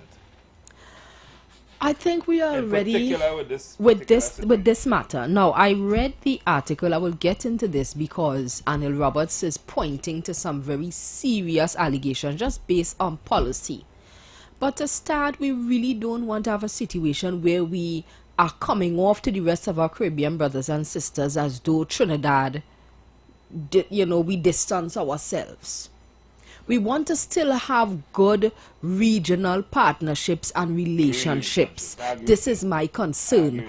You are speaking against a prime minister, a sitting prime minister of one of our Caribbean countries. And saying things that this is the height of disrespect for me. Might not necessarily be a wrong thing. I mean, if you could treat with this quietly. While AGC would have built these places, the normal Joe couldn't get one. They're not going to rent this. Not only that, the price these things was. That's the point. The average Joe cannot buy this place have a pool in it. It was put on the market, on the open market. I understand from what I understand, and it was sold. People who could buy it, bought it. Thank you. And the thing is that there are still units that are without persons in it because the average person, as you said, cannot afford it. I am saying, let us start with diplomacy. Sometimes I find that our members of government have a kind of rah-rah way that we conduct ourselves that, make it seem as though you was never there before. I think we should, the diplomacy is lacking. We should have a little more diplomacy in the way it is lacking. The professionalism, because you have to remember, at the end of the day, you are a member of the government of Trinidad and Tobago. You represent us as a country, and this loud, kind of trashy way is not acceptable. You are speaking about the family of a prime minister, number one. For security reasons, the man purchases thing. Now, we will get into, because I have some comments to make in terms of that, why he is calling it unethical. Realistically, the prime minister's family should not be exposed in this way. If this man is sending his daughter to Trinidad and Tobago to study, where do you expect her to live? I'm just saying, we had to deal with a level. Look at Victoria Keys. It's a nice place for people in that category. You would expect that if he's getting that opportunity, why not? Exactly. I am just saying, you have to consider that these people, and you're calling their names big, right? So this person is going to be embarrassed. I find that was distasteful. I mean, completely Listen, distasteful. This show is the third umpire. We look at both sides. We look at the batting side and the fielding side, and we try to be very objective on the show. I am saying that if you... So in a show of cricket, I will say that we kind of lose, we kind of score no set runs. I would have hoped that the Prime Minister would have dealt with this, because I'm sure they have a way that they could communicate Prime Minister to Prime Minister and say, okay, this is what we found. This did not have to come out in this forum. That's what I'm thinking. Yeah, at the end of the day, if you have to deal with matters, treat with it. I didn't see anything to deal with there in the first place, because if these people bought the place, they bought it, yes. They pay for it, we get money for it. It was on the open market. Then so let's get into the article now. As I said, the issue I'm having here is the diplomacy. It should have been dealt with differently, because Mr. Modi just came here some months ago, the Prime Minister of India. Right? And there was a level of respect that was shown to this person. I am saying that similarly, a fellow Prime Minister should be given the same measure of respect. Because we want people to respect our Prime Minister. We came on the same show and said that, I can't remember which one of the Prime Ministers, I think Antigua, cannot remember, referred to our Prime Minister as a drunk. And we came on the show and said that is unacceptable. So I'm saying that if it's possible, the Prime Minister should have a conversation with the two ministers in housing who we know to be controversial to temper their communication. That's all I have to say. Let's get into the article. I'll agree with it. Right? It's not looking good. I agree with it. It's not looking good. Temper your communication. This is not the Red House where you all get back and forth and carry on like that. Because he himself, Anil, must remember that live sport is still over his head. That's all.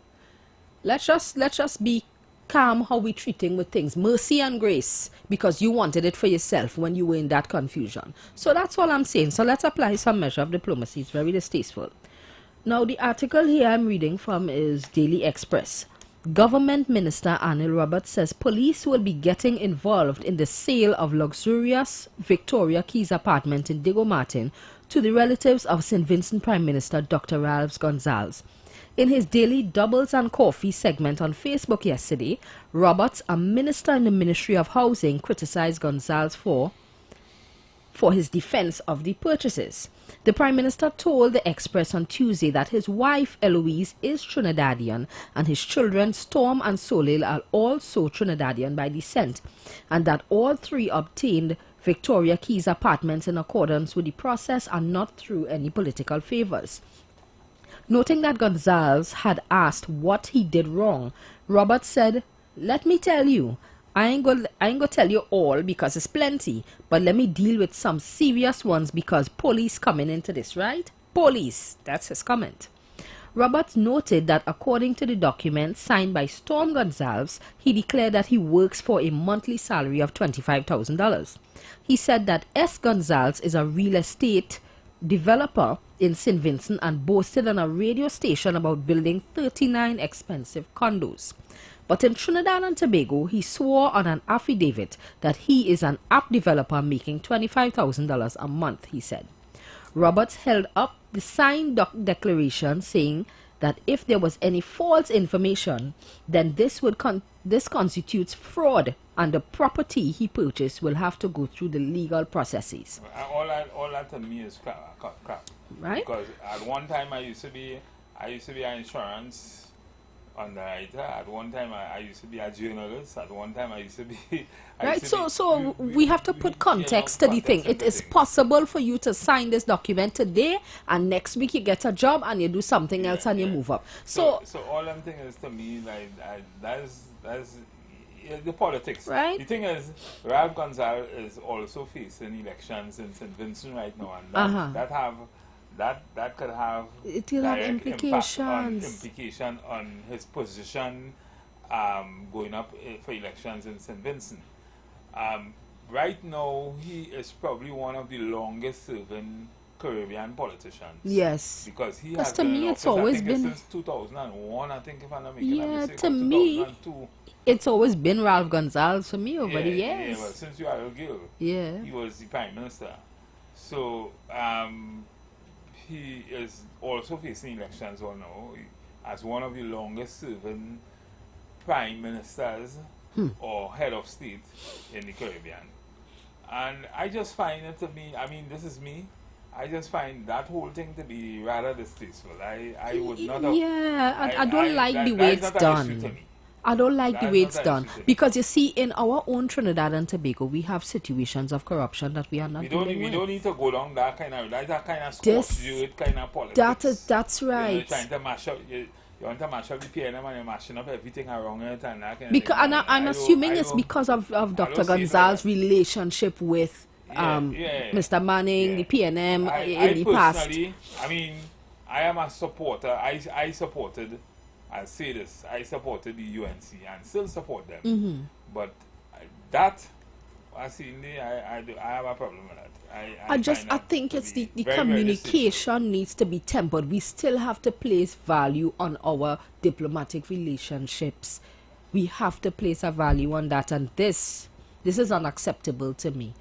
Our ministers really need to go through some communication, some protocol. You have to go through that type of training because this does not look good. The rest of the Caribbean is already angry with us. Yeah, we need to... We cannot isolate ourselves from the region. To dress yourself up differently. This is... Right? But callers, you heard... What are your thoughts? You heard our thesis.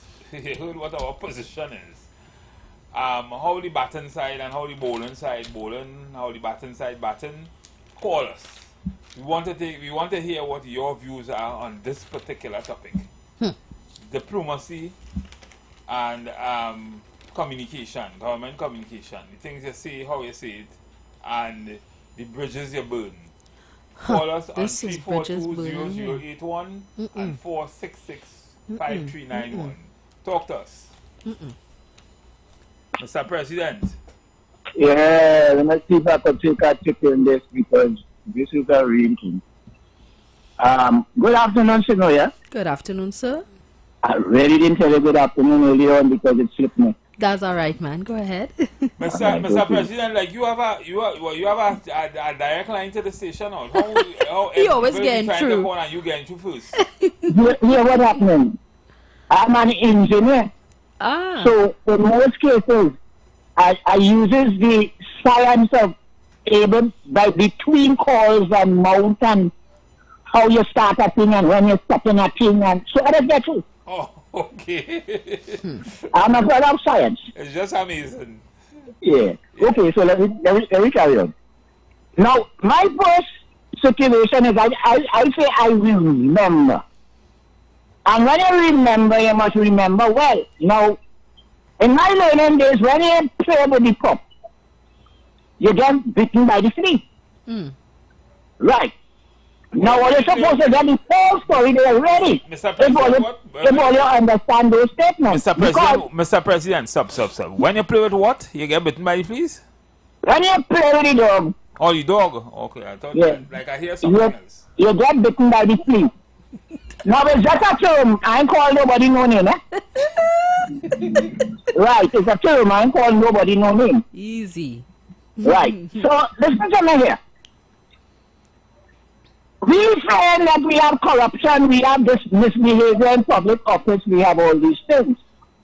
I remember a time that, who it was, one pull, or whatever kind of pull, that people deny the situation according to all of this. Now, it has still to have over the head. Now, when people disrespect you and leave it alone, then they forget to disrespect you again because you leave them alone. It's something that I live with, and I say, I don't even say too, that any woman that I say hello and she disrespect, she ain't going to get another hello because of that taking disrespect. And I believe that is what we're doing in Trinidad and Tobago. We're letting people, especially representatives, that sometimes they're not even representatives, sometimes they just get appointed and disrespecting us. And then it turns out now that they is disrespecting big people from higher ranks where we would like them not to do because of relations, and they're doing it. So on the end of it, we have to say that we encourage it, and still encouraging it. That is why we have to be safe in that today, because if thing is over your head and you could be so bold-faced to disrespect a society in such a way whether you like it or not. If you say, my mother is a Vincent, my father is a Venetian, well, I must be a Kayakunian, but I'm born in the hospital in Port of Spain. So I will stand up there at any point, and I will stand up for others too. But that attitude of, according to you just now, diplomacy, that ain't diplomacy, that dog diplomacy. That's not going to work for Trinidad and Tobago. If we intend for it to stop, we must make sure it stops. But that ain't going to work for attitude, the best attitude that we could put on. It's not going to work. I'll leave it there because that is my point. When you play with a dog, you get bitten by the fleas. And I think we've faced that in Trinidad and Tobago. Thank you. Thank you, Caller. Thank you. You have 2 minutes. I agree with what Mr. President. But the reality is, you know, you put those types of persons in those seats, you don't really expect to get any more than that, you know?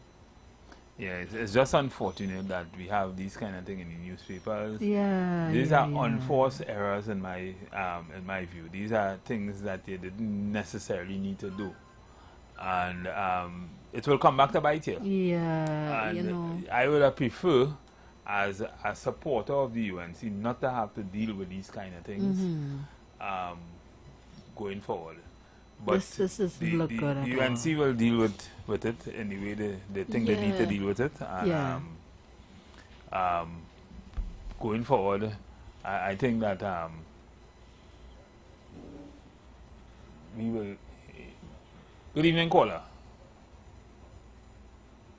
Caller? Okay, we lost that caller. Yeah. So, ladies and gentlemen, we just have just over a minute. And we will be going for a break shortly. And when we come back, we will continue with this discussion. This certainly, I mean, if my memory serves me well, these buildings were built and it cost a lot to do it. It started off as something and then it went to something else. And then it ended up very costing the country a lot of money. Yes. And therefore, it couldn't serve the official needs or the official plan of the HEC. Yeah. So HEC was like low-cost housing. This wasn't necessarily that. So what happened? I think if I remember, maybe those who know could correct me. It was put out on the open market for anybody who have the money to buy them. Yeah. And that is how people came and purchased them. So I am not too sure. If you know better, you can call in the next hour and correct me. I am not too sure why this expose is of any credibility. We will see you on the next side of the hour. You've got bills to pay, and so do we. Let's go pay some bills on the street 919 FM.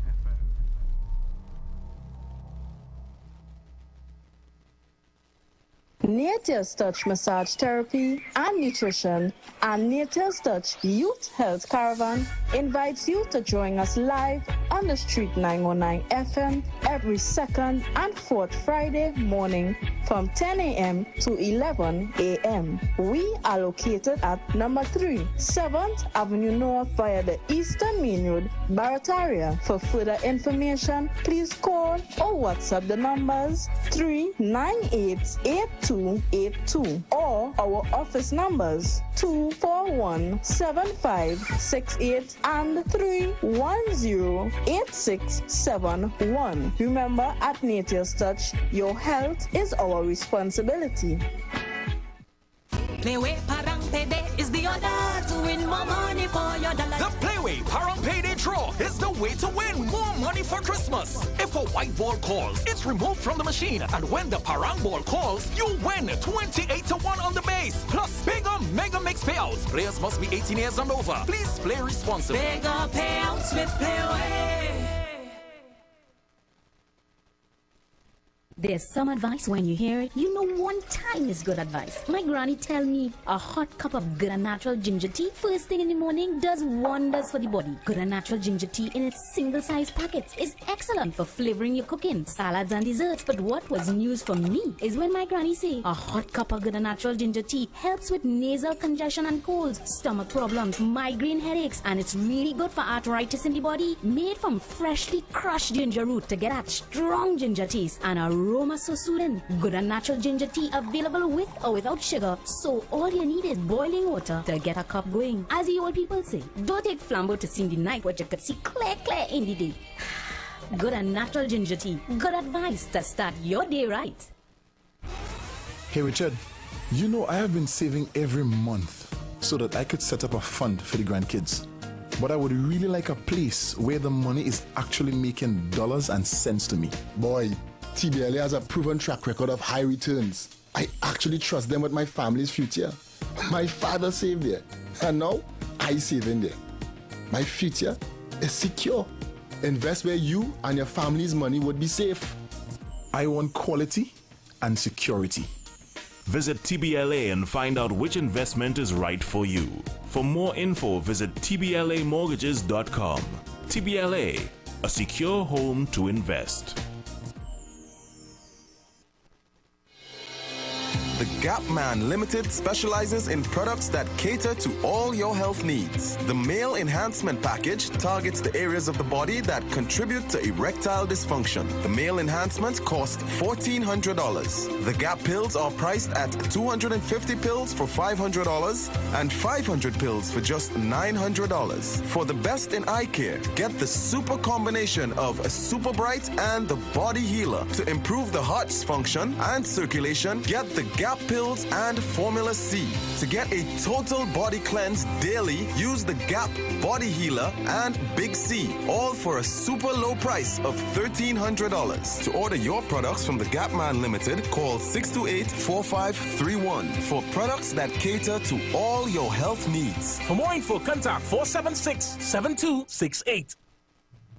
Saying goodbye to a loved one, we at Precious Memories Funeral Services know it's never easy. Let's help you with our 3 C's: class, comfort, and care. Our services include funeral and memorial planning, shipping and receiving of loved ones, pre-arrangements of funerals and cremations, bereavement counseling, drafts of wills, and estate planning. Free modern-day refrigeration for your loved ones. Open 24 hours and located at number 12 Eastern Main Road, Aruka. Call 222-0218 for more information. Precious Memories Funeral Services. Today's little memories becomes tomorrow's precious memories. Hi there, I'm Lester Suglal, inviting you to join me on the first, second, and third Saturday, 8:30 p.m. to 11 p.m. for the program Slow Gospel Music, and on the fourth and fifth Saturday from 8:30 p.m. for an extended version of Slow Gospel Music on Street 91.9 FM.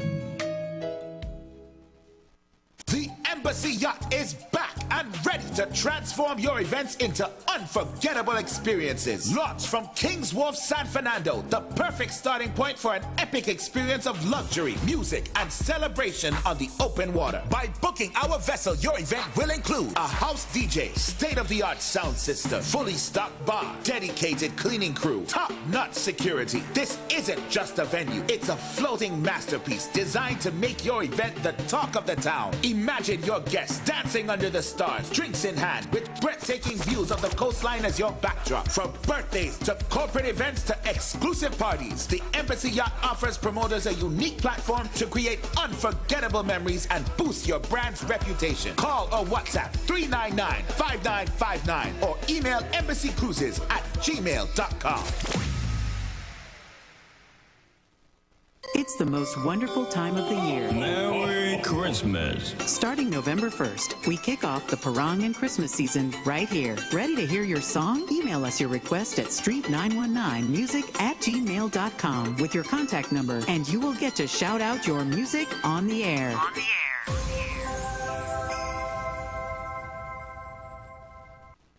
Share the line. Share the line. The Street 919 FM on Facebook and Instagram. Share the live. Iowa George on Instagram. Share the live. Iowa TV and Street TV on YouTube. Share the live. The Street 919 FM. Yes, callers and listeners, we are back.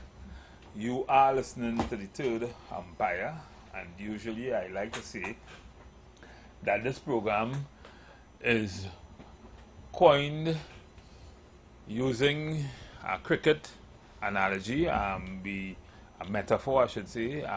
We enlighten the government, that is the batting side, and the fielding side as the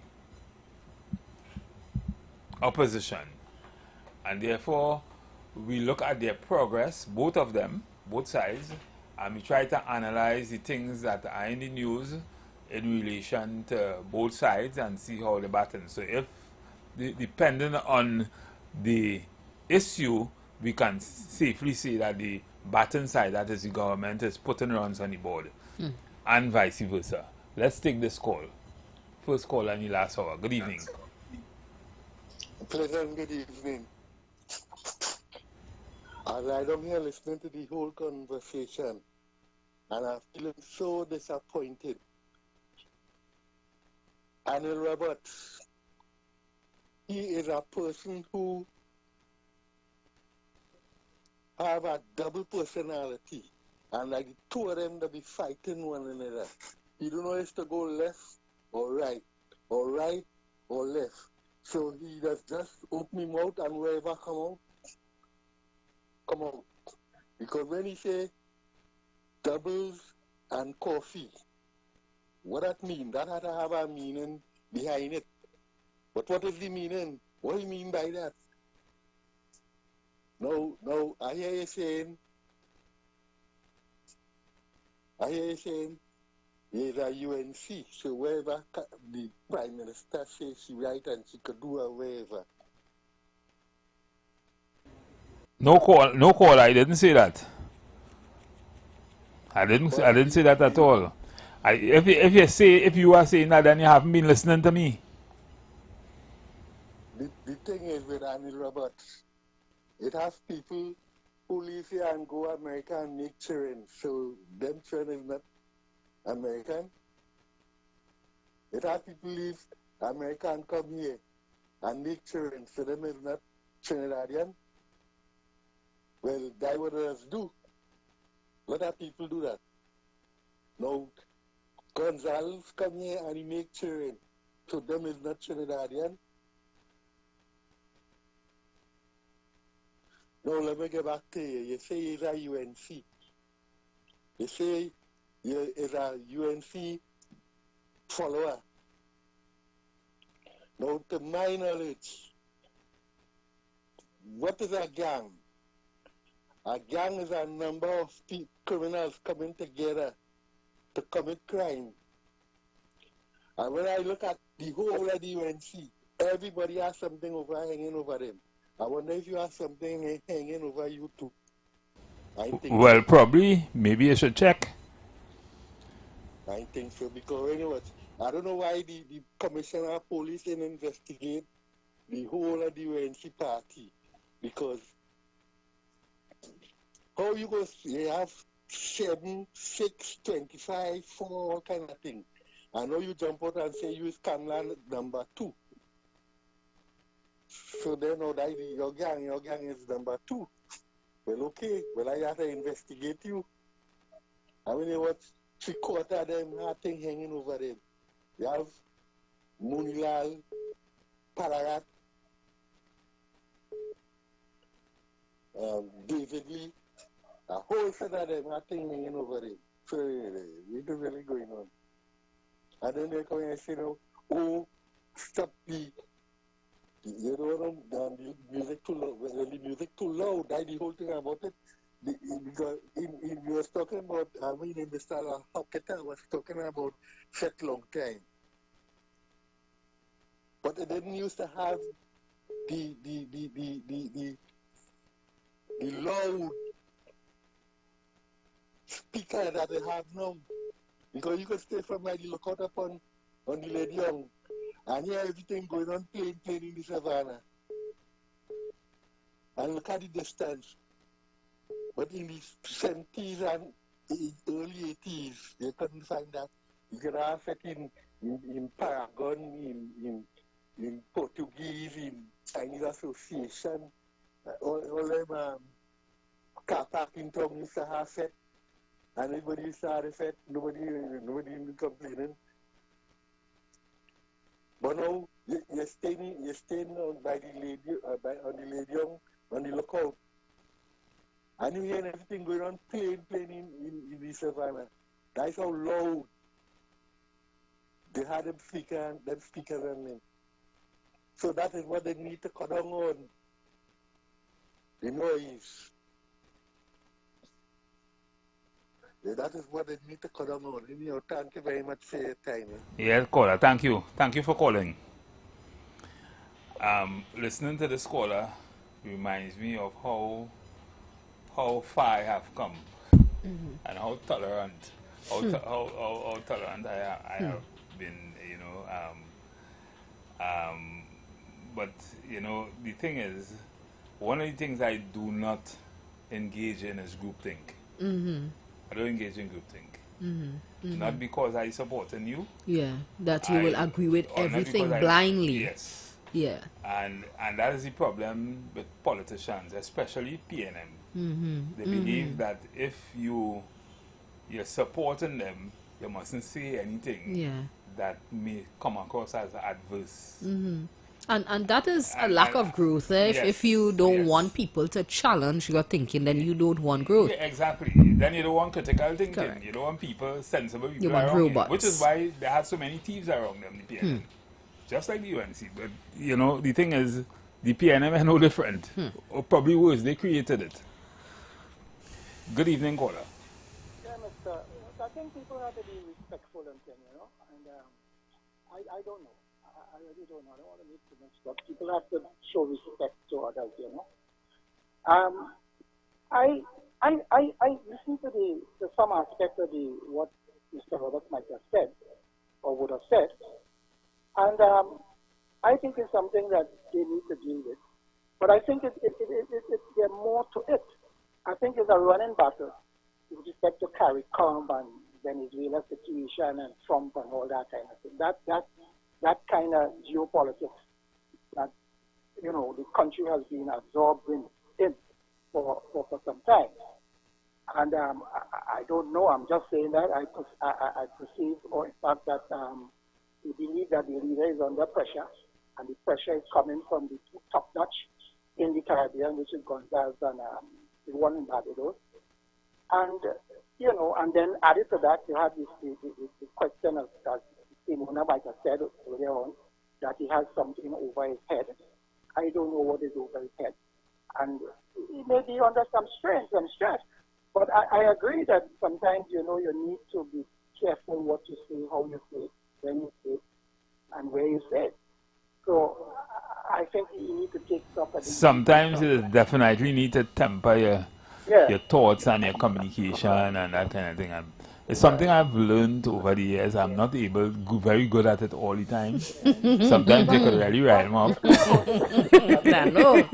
If you have information and you can't move away from the fact, if it is fact, and if he can support what he's saying, he has evidence to support what he's saying, information, not just information, but evidence to support what he's saying. But then how could he say it? How else could he say it? But he has to determine how he's going to put it out there. And again, you have the question of defamation and all that kind of thing. This may pop over his head. But the fact remains is that if you have information that something was wrong, if there was a policy and the policy was in fact not adhered to, right? And you may suspect that there been some favoritism, right, or some nepotism or whatever it is, in terms of how the state asset is being allocated. But then you have to say something. But I'm saying you have to say something about it. You have to make comments about it. You have to choose. You have to make the appropriate choice. Well, sometimes, caller, sometimes, I mean, in all fairness, sometimes you have information but sometimes you use that information to influence a particular consent or a particular narrative, and it is not so much that the information might be factual, it might be contextual in the way you use it. Right. So it may be information. I mean, Gonzalo children might have purchased a house, but in the way you use it, it may not be in the context in which you use it, it may not be necessarily factual. The houses, while they were built by HGC, they were on the open market. Well, because of the price of them. I am not disputing that, and I am still trying to. I haven't had all the information, but I'm saying that people must use the better judgment, or in fact, they must use sound judgment when they have to make comments. I don't know whether he uses better judgment. So this is what I'm looking at. And the question about something hanging over his head, I'm not defending him, but I am saying that this question about this right spot, that has been investigated for the past 11 years. They brought people from England and all these different things. I agree with you. And they paid, I think... I don't agree with you. I don't agree with you on that, but I understand you. The point I'm making about that caller is that it's not a matter that he doesn't have something over his head. I'm saying if you are coming out with this level of vehemence about somebody else, you have to remember that you too had a situation where your name was called in a situation. Right. That's the point that I'm speaking about when it comes to diplomacy. Right. What I'm saying here is this, Mama, and with all due respect to you, what I heard you said, remember you have something hanging over his head. That's what I got. But you clear it up. And yes, but I'm saying also, and that is because he's been touted all along. I'm not defending him. I'm not here to defend him. But if in fact he had that for 11 years and been investigated, and his file is hanging somewhere, it never reached the DPP, it means that from the start, from the outset, the investigation, when you investigate, you're looking for evidence. You're looking for probable cause, reasonable cause. Then if you have sufficient evidence, you believe you could go to the DPP and say, well, look, listen. In other words, you might have just had information. You didn't have evidence. But the fact remains is this, yes, that is it. You didn't have anything, and you couldn't get any evidence to put charges against the man. And a man is innocent until proven guilty. Right, and then you tell me, some journalist gone somewhere and pull out some statement from somebody. The fact remains is that is just a statement. Is that statement corroborated? Is that statement tested by the process of cross-examination? Do we know the veracity or the truthfulness of that statement? But you see, you could try a matter in the court of public opinion. You could try it in the legal court, in the lawful court. But you don't have evidence to put it before the court. And I'm saying the threshold with respect to laying charges is very low. It is probable cause or reasonable grounds, and there will be a subjective and objective test, which you must satisfy. So it has well, not very low, very high. No, it's low. It's low. The high test is when you reach to the beyond reasonable doubt, because you in fact charge the man, you carry him to court, and then the question of whether you have a prima facie. Oh, you mean the court of public opinion? No, what I'm saying is that the people are trying the man in public opinion. Yes. Yeah, correct. It hasn't satisfied. Correct. Right? And this is why Umpire Simoya was saying maybe you because how I view this particular expose as a situation where maybe you're pelting at a particular mango, but you're trying to throw down the whole group. But I think what is happening here is that the same playbook, the opposition playbook. And don't be surprised, I would not have been surprised if they bring back Emailgate.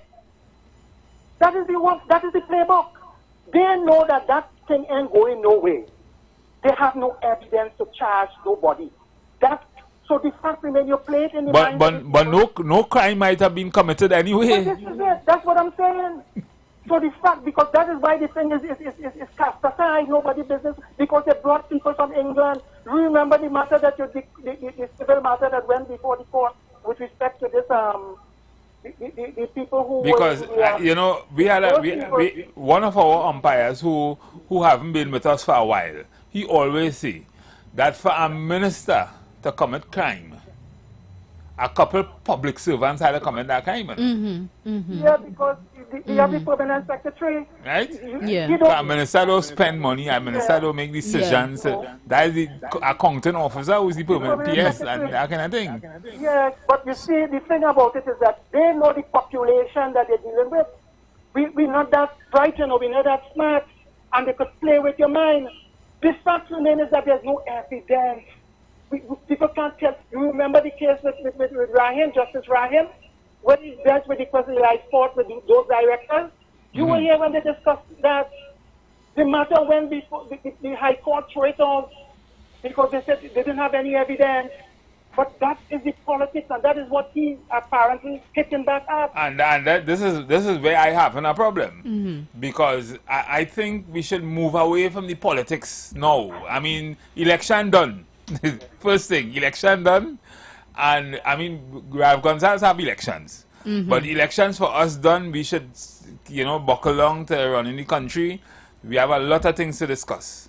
A lot of things to fix. Yeah, I agree with that. And I think my own personal opinion is that he has to be a little more judicious in the way he puts out his information. I think. With whatever information he would have had and probably access, he has to be a little more careful in the way he put it over. In fact, probably you need some communication. Nobody to spin and all that kind of thing, but you need some exercise and care and that, because this thing could have political backlash, and you have to deal with that. So you have to be very careful. You have to be judicious in terms of how he puts across out information, because you can't hide information. You're hiding that. That is the public business, and if the asset's not owned by him, and if he has information, he has to get the channel, the proper channel, to communicate that information probably to the government or probably to the people and that kind of thing. But I don't know, probably the way he did it, that might have been the best way to do it. I don't know. But coming back to the question of this case with respect to this live sport business, that is just a distraction, and it is just political posturing. I'm not defending him, but I understand. I live here, you know, and I go here, and I understand what happened over the last 15, 20 years. That is purely to play with the minds of the people.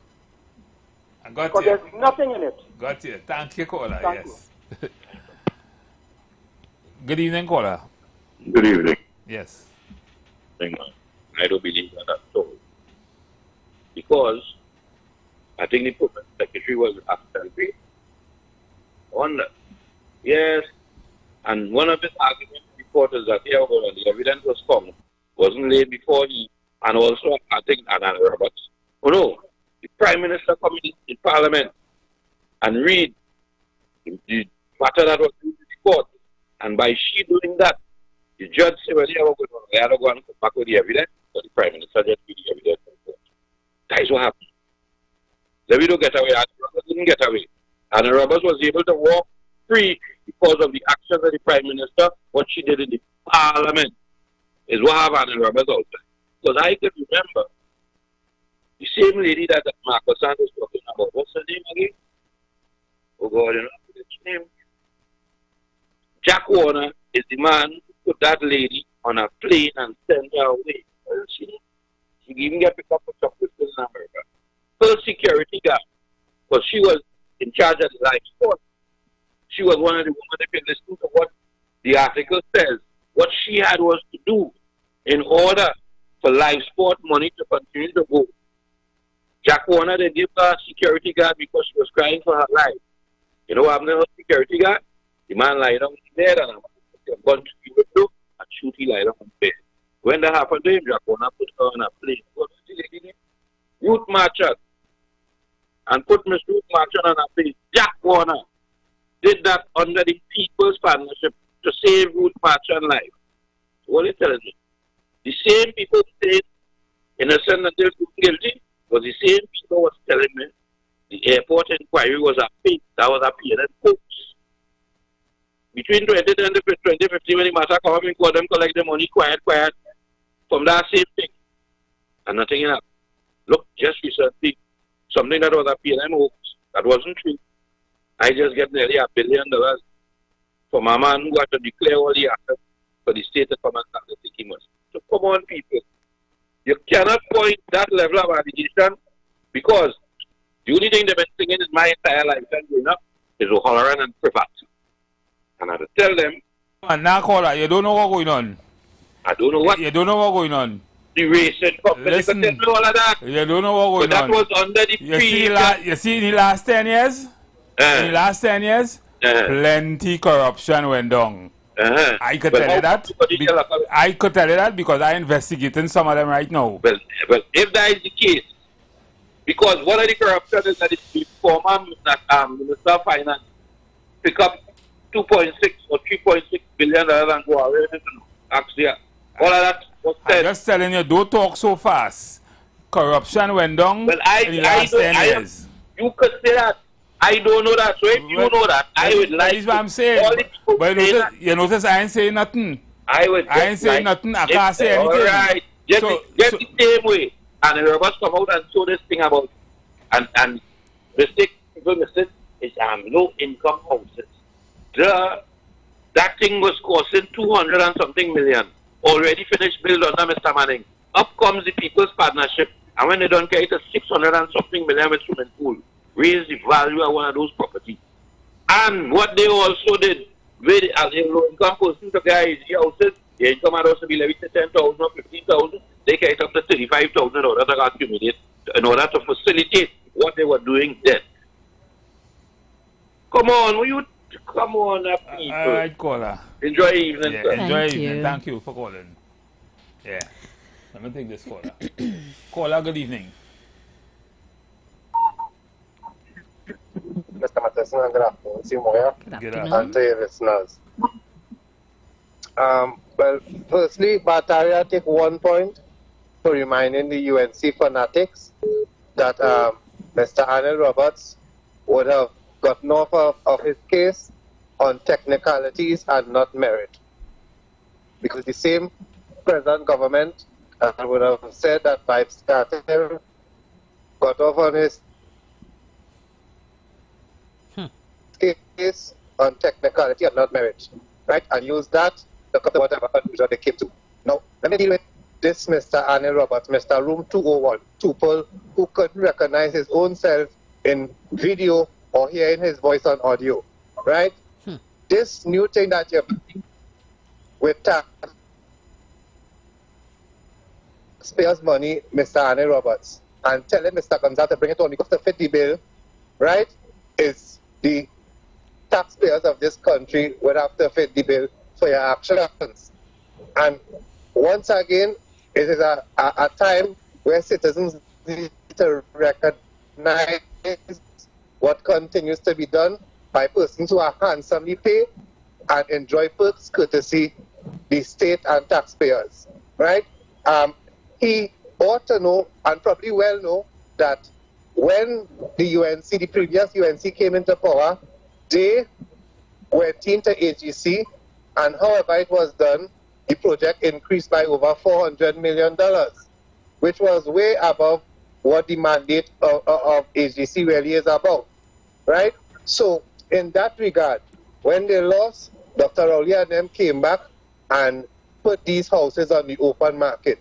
If you are using the fact that it was taxpayers' money used and you're able to put the information public, then you ought to release all the persons who purchased these homes that were on the open market. And caller, I am agreeing with you 100%. Yes, right? And the thing is, you just pick out Mr. Gonzalez and his family, which is a clear case, right, of you trying to buy a lawsuit for us to cash it, Mr. Arnold Roberts, because he is not the only person that would have purchased property on this open market because of what was done, the continued interference with our agencies by political entities when the voting results come in. You all had no right to increase AGC indebtedness in that amount, so that the incoming government had to find a way to try to get back as much money as they could for the taxpayers. We're not supposed to be using our taxpaying money to build luxury apartments for people who could afford it. Unfortunately, that is what we had to deal with, and now you come and make it worse. Because we might have been selling the houses on the open market at probably a loss than what AGC paid for them. But now you make it worse and expose us to a lawsuit by exposing people private information, right? Knowing fully well Donald Trump could have come and buy a property there. Anybody in the world, once they had money, could have come and buy a property there. But when you cannot recognize yourself in room 201, it already said a lot about your character to me. And as I say, Bataria take 1 point for reminding the people that he won this case on technicality and not merit. We continue to be played for fools in this country, right? As long as we want to make noise when somebody taking politicians to task, they will continue to be the winners, enjoying ham, lamb, and jam, while they stand on platforms and tell you right to work, cut back on macaroni pie, wine to the side, you name it, the list is long in terms of the remarks they continue to give to the citizenry. Okay. Thanks, caller. Good evening, caller. Good evening, ladies and gentlemen. Good evening. Good evening. You know, I was so shocked to hear Anil Roberts raising an issue like this with his name in. Listen, this thing was unbelievable. You know, but as I said, the Prime Minister St. Vincent, he has his legal options, and his wife and whoever, his son or daughter, whoever, they could proceed with legal action. And you know what was appalling? To hear this man calling out how a financial institution could really, and they need to investigate that, release these people bank account and how much the money they have in the bank. Really? No, man, this thing is unbelievable. You know what I want? This, you see, in this country... I think the newspaper should guess who too. Exactly. How, I mean, it's frightening to know, Jesus, I have money in the bank and some clerk or some financial institution could release how much money I have. I mean, them are seeing how kidnapping on the rise now, and that's what they're doing to people. That is my concern. Because remember, I spoke about that child's safety. I spoke about that as irresponsible. Exactly. And I want them to take legal action because this is nonsense. The Prime Minister's child. What you said?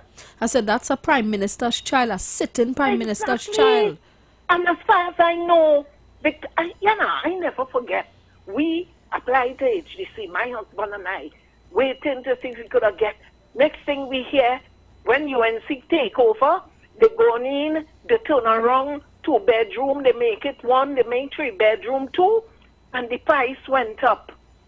Nobody could have really afforded those apartments when they refurbished it. After the government before had it there for the low-income people, now they find, wait, that ain't good for, that's too good for them. And all you went and turn it around and bring it and it end up on the open market. That is where all you do and all you want to talk about, all you care about poor people. What the St. Vincent Prime Minister and his wife and whoever did, nothing wrong. It's on the open market. Let them understand what open market means. This is ridiculous. Let me tell you something. After that case with Steve Ferguson end up in the U.S. Appeal Court, I wish every matter we have in Trinidad could reach over there, because like that's the only way you go get justice. You see that Vicky Budram case let that girl get freed of ripping off 100 and something people with that cruise ship that never sailed. I wish that case, because I had two friends lose $8,000 for that cruise and that girl walk free. We crazy. Our judiciary in a mess in this country. Oh yeah, we better go back. So I mean, here now, this thing is unbelievable. So like, it's only when it reached the U.S. Appeal Court you could get some justice. Vicky Budram is a free woman. All they say they're charging she for now is escaping custody. You could understand that. That's one thing I like with America. Don't care how big you are. Don't care how popular. You do crime, you're going down. But in Trinidad way, no. My goodness. Y'all have a blessed evening. Thank you. Good evening. Thank you, Kola. Right? So we listen to the views of everybody on this station. Yeah, so we were talking about that, and that is occupying the thoughts. That's one of the things that is occupying the thoughts of a lot of people this evening in Trinidad and Tobago, and I think that was an unforced error. Do you think this could hurt Dr. Gonzalez's campaign? I think it could. I think it could. I'm looking through the comments. I feel that I'm looking through some of the social media comments. I mean, right now it's on Grenada's front page, and a lot of people are accusing him of being a smart man in our terms. But I mean, while he might be, just like what I say about Maduro, some of it might be true. But I think it will affect his. Nevertheless, I'm still saying that we need to stop the narrative that we are separating ourselves from the rest of our Caribbean brothers and sisters. I'm not saying that if he is in fact guilty, that something mustn't be dealt with, but it should not be in the public this way. I think we have enough diplomatic relations to have this conversation and deal with it outside of the press. And I still believe that certain members of the government who they have all the information, but there was nothing really, in my opinion, from what I see, but there was nothing really no crime wasn't committed. Well, actually they're saying it's fraud. No, well, he talked about a declaration, but the declaration, things could change. I could be working here 1 week and next week I could be working somewhere else. That's the reality. That is a reasonable reality. You and I know the workplace is very, very volatile. Yeah. People who stay in one job or one profession. I changed professions 3 times in my life. Well, 4 times actually. Look at that. Right? So it is not like. Well, he is openly accusing the Prime Minister of fraud. The Prime Minister's family of engaging in fraud, and that is why he said this matter is going to be referred to the police. Well, as one of our callers, regular callers, would have said that these things are usually very political. So, I see this as politics. Only in this case, I see this as very dangerous politics. That's correct. Right? So, I wait, let the chips fall with me. If Dr. Gonzalez is taking legal action, I mean, yes, now or after his elections bid, because I doubt he might want to do that now, but because he has an election to fight just now, and I think he's facing a very, very, very close election this time. He's probably one of the longest serving Caribbean politicians. He is, yeah. Without a break. I think he has been running without a break since about 2001, 2002, somewhere around there. So that's long. So I think the only other person that did that, well, no, I think there were other Eugenians. Some of those other Caribbean politicians, but Eric Williams, he already beat Eric Williams' Eric Williams' stand, Eric Williams record. So we don't know if he might survive this. But it is what it is. Politics is a different kind of game. I don't like the direction that this is going. Regionally, I don't like the direction. Well, again, as the caller would have said earlier on, you know, the regional politics or the regional geopolitics is at its heights. Yes, right now, that's right. because all of this would have also stemmed from, I guess, the presumably support of Venezuela for Venezuela by some of these other Caribbean That's countries. correct. That's correct. Our own position in Trinidad and That's Tobago. right. And all of that too would weigh heavily on what politicians say and how they say it, and you know, that kind of thing. I really do hope that all of this blow over very soon to change the tide of Trinidad and Tobago. I do not feel, I still hold the view that America is not going to attack Venezuela. That is my firm view. I may be wrong, but I don't believe America is going to attack Venezuela, and America know what they are doing. They are trying to probably rile up Maduro and them to make a mistake. To strike, but you don't think they're going to strike first. Making that mistake. But, and if at all anybody strike and a war break out, it wouldn't end good for neither side. That's right. Right? This will be a long war. There will be casualties. Venezuela is not Colombia. Venezuela is not Nicaragua. Venezuela is not Chile.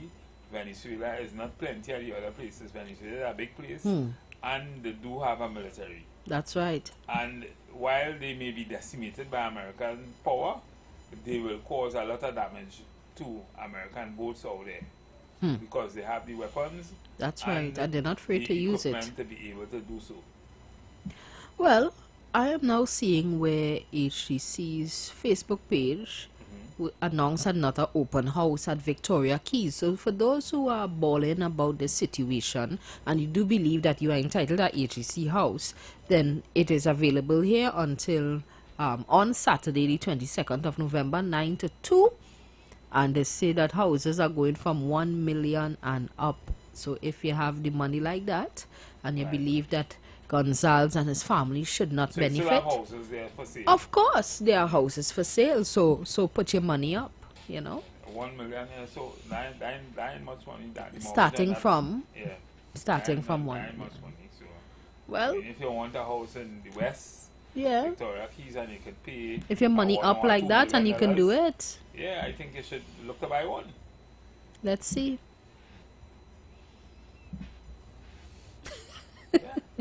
Look to buy one. Oh, good. Let me take this call. Good evening, caller. Seymour, I heard something that he's accusing the gentleman of fraud. The problem with that in this instance is you could be living on Mars. As long as something is on the open market, it's available for everyone. Most of the criteria that you would have to fulfill if you're applying for a normal HGC accommodation would be removed when the property is placed on the open market. So if he's accusing anybody of fraud, on the open market, money talks. If you have the money, you buy it. Right. If he's accusing anybody of fraud, it has to be the PNM government for getting involved and taking a decision to put these luxury houses on the open market. But the thing of that aspect of it also is the fact that the UNC was the one who ballooned the project by extra over $400 million. So the whole thing about this issue that has now arisen, my thing is politicians continue to do what they want to us in this place without any redress. You're throwing out a hearing and just exposing more and more the type of ridiculousness that passes for governance in this place, and nobody held accountable. None of them is running their households like that. We have AGC for a particular purpose. The first bad move was to do what they do and increase the cost of the project at that price, right? The incoming government take a decision, just like Ms. Prasad Visesa is taking a decision to not have any fets in the stadium, and that is the power we give to people when we vote for them. If we don't like that, or we don't like the type of decision the people are making when we vote for them, we need to do something about it. But again, Mr. Annie Roberts continues to play smart with foolishness, with his doubles and coffee nonsense, wasting time when we paying them healthily and they enjoying many perks, courtesy persons who will never see a portion of the perks that are extended to these people who continue to play games. Games, that is all it is. Okay, thank because you. As I say, if your concern is about is public money used to build these things and you want to let go information, let go everybody information. And don't put it in a place where the court can easily see that you pick out this person, right? And discriminate them in that manner, sharing the personal information. Thank you, caller. Yes, yes, yes. Point well made. Yeah. Yeah. So yeah, I mean, today I would have to agree. Yeah, with, yeah. Just a lot of the comments and the statements made in relation to this matter. Yeah, yeah. It's just the how. It's just the how, eh? I can't defend it. No, the reality is if something is happening, the minister has a right to do his duty. We are not saying if you have to investigate or whatever, you have your right to investigate based on the documents, the information before you. We are just asking for some Let me take Bataya again. I guess you really want to say something again. Good evening, Bataya. Good evening. Glad I wanted to say something. You know why? Because in 6 months, as the minister in housing, is that the only thing you come up with? Because they told us about a contractor, the PNM gave him us $1 billion to build some houses somewhere and the houses collapsed. I would have expected by now that I have me with that contractor and tell me what's going on with that. But you know what I observe? This is like the same foreplay that Trump is, because Trump is one of the largest military or aircraft carriers in the Caribbean. So you can't tell me you bring one of your largest naval assets to run down 2 little Pearl with a little engine when you already have drones and boats shooting out the water. So you don't need an aircraft carrier to deal with that problem. That's logic. Right. So I expected that 3 ministers by now, the man who get the contract who they say never built a house yet and is Eden Gardens, or I forget the name of the place where they say the building fall. I expect that they would have had a man before the court, but instead of that, they are attempting the same regime change. That's how I see this. Attempted regime change in St. Vincent. Because if I get the opposition inside, that means I'll get 2 members of CARICOM to side up with Trump. And then St. Vincent has Taraku, Bequia, Piti Matnik, a host of little islands that fall under St. Vincent. I would have the support of all these people, which is a larger group of the CARICOM. You understand what's taking place here? That is why the Prime Minister would not tell Annie Roberts what he did is wrong. Because she's looking for support. And the only support is to get it. Because the grandfather of the CARICOM is Ralph Gonzalez. And if I get rid of he, I could get CARICOM support. Enjoy the evening. Yeah. All right. As I say, we listen to everybody's views. Everybody have a view, and we respect them. Yeah, we just hope for the best in terms of this outcome, because I really, really want us to continue to be a united Caribbean. What's happening here is not looking good for us. Calling. I'm going to take this caller. Good evening, caller. Mr. Madison, I just want to get your guidance on this matter. If a person is charged and it goes before the court and the matter is dismissed, or the matter doesn't even go before, well, and let's say the matter is dismissed, or probably he wins the matter, he's successful, and he goes before let's say the police to get a police record, is there anything that would indicate that the man was discharged, or in fact he won his matter on a technicality?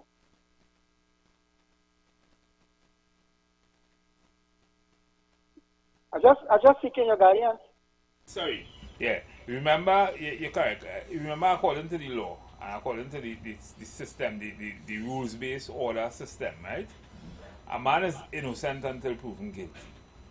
So it means that if you are charged with a crime, and I was explaining this to some employer today, if you are charged with a crime, right, and you were exonerated by the court, then there's no need for a police record to say that you was charged with a crime or anything like that, right?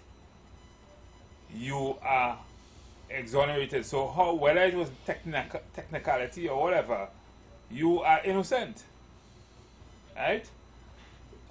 The court of public opinion may have something otherwise to say, but you're innocent unless you want to appeal the matter. The government want to appeal the matter and bring it back to the court or whatever.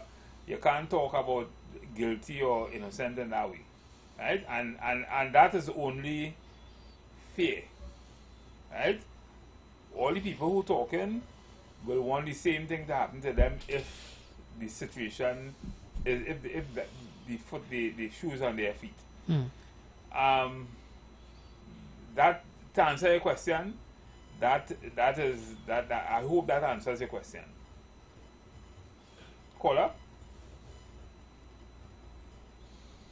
Alright, it looks like we lost him. Yeah? But yeah. So at the end of the day, you know, we ain't talking about who innocent and who guilty. Yeah.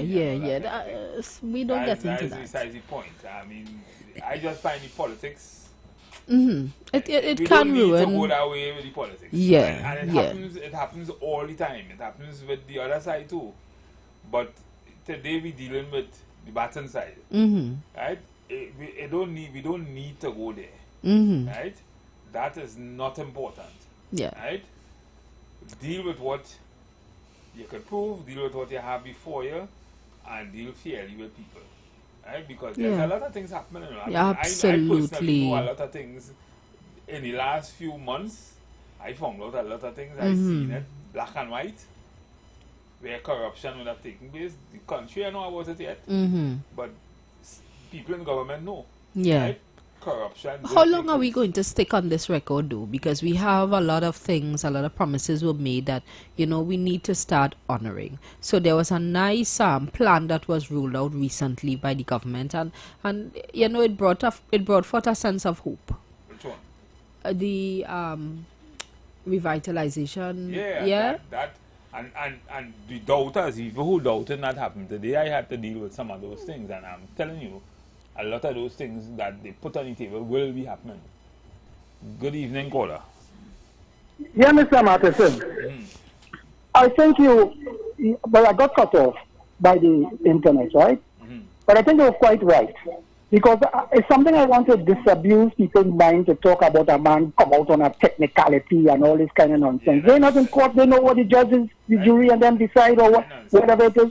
So there's always, you get off on a technicality, and this is the whole thing. That is the point I want to make. And that is the same thing that they say about O.J. Simpson, and then they took him. Yeah, technicality and this and technicality and this kind of nonsense. That is to play in the public. That's the politics in it. That is when you want to play politics.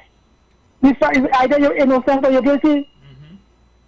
Thank you. Thanks again for responding, because I just wanted for you to clarify. I understood it, but I wanted you to make it known to them. Yeah. Thank you. Thank you. Right? So yeah, the politics, the extent at which we play politics is kind of like dangerous. Of course. It's dangerous to people's character sometimes. It's dangerous to a country, how we see a country. It's dangerous to diplomacy. Yeah. It's dangerous to a lot of things. Of course, so I agree. We need to stop. We need to start, doing what we should be doing. We're supposed to be doing to run the country. Yeah, I think we need to focus on you that. Talking about you just raised I was saying we were on a trend of hope with that revitalization project. We are seeing the future. We had the rah complaints. Yes, that is Vision 2020. We don't care about that. We are looking at moving ahead, and that's why I believe this is so. And I know, yeah, that's kind of damper. Yeah, I mean, you don't need to see all them things. This is what I'm saying. You're like you're over fighting. You're tracking a girl, boy, and you get through already, and you know you get through, and you're still tracking, and then you end up undoing everything, and you get through again. I talking from as a man. Yeah, because I don't know what you're talking about, but you really want to get through. Basically, they're doing the most, and I feel like this is what's happening right now. You don't have anything to prove. You win the election. You're doing good so far.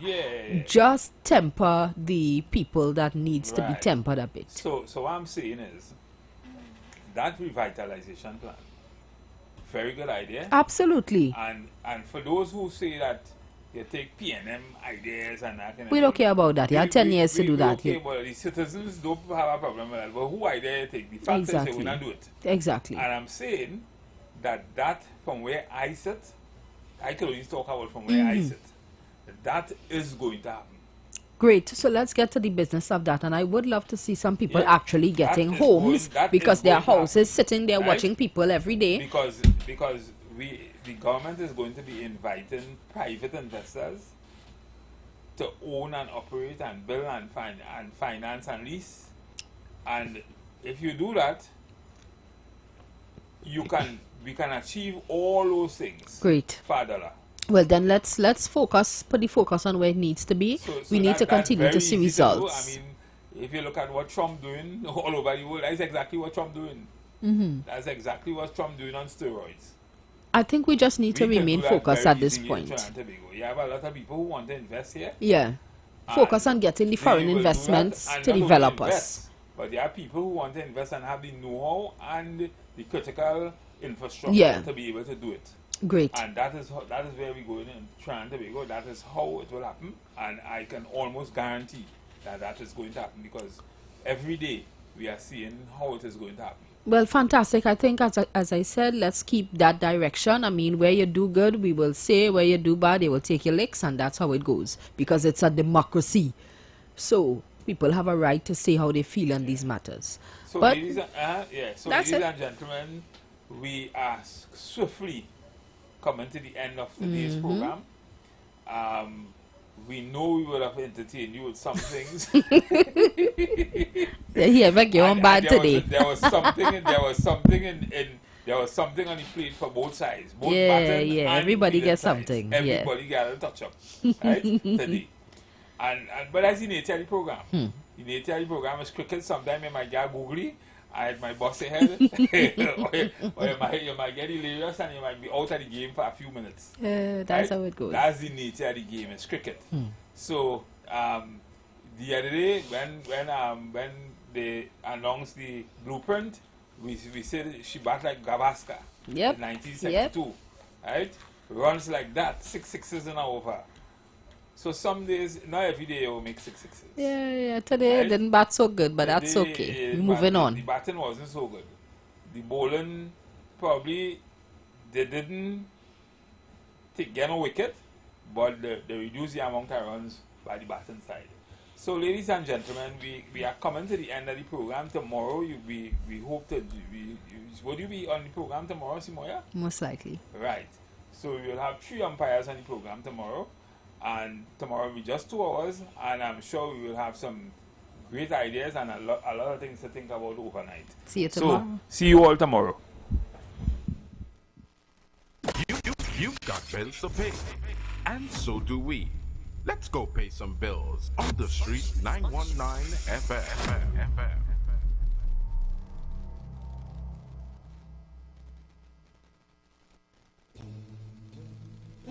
Tune in to the Street 919 FM for Gospel in the Bone Ministry every Sunday from 7:05 a.m. to 8:55 a.m. For the program, God's Last Warning Message. Hosea chapter 4 says, "Hear the word of the Lord, ye children of Israel. For the Lord hath a controversy with the inhabitants of the land, because there is no truth, nor mercy, nor knowledge of God in the land. By swearing and lying and killing and stealing and committing adultery, they break out and blood blood toucheth blood. Remember, every Sunday from 7:05 a.m. to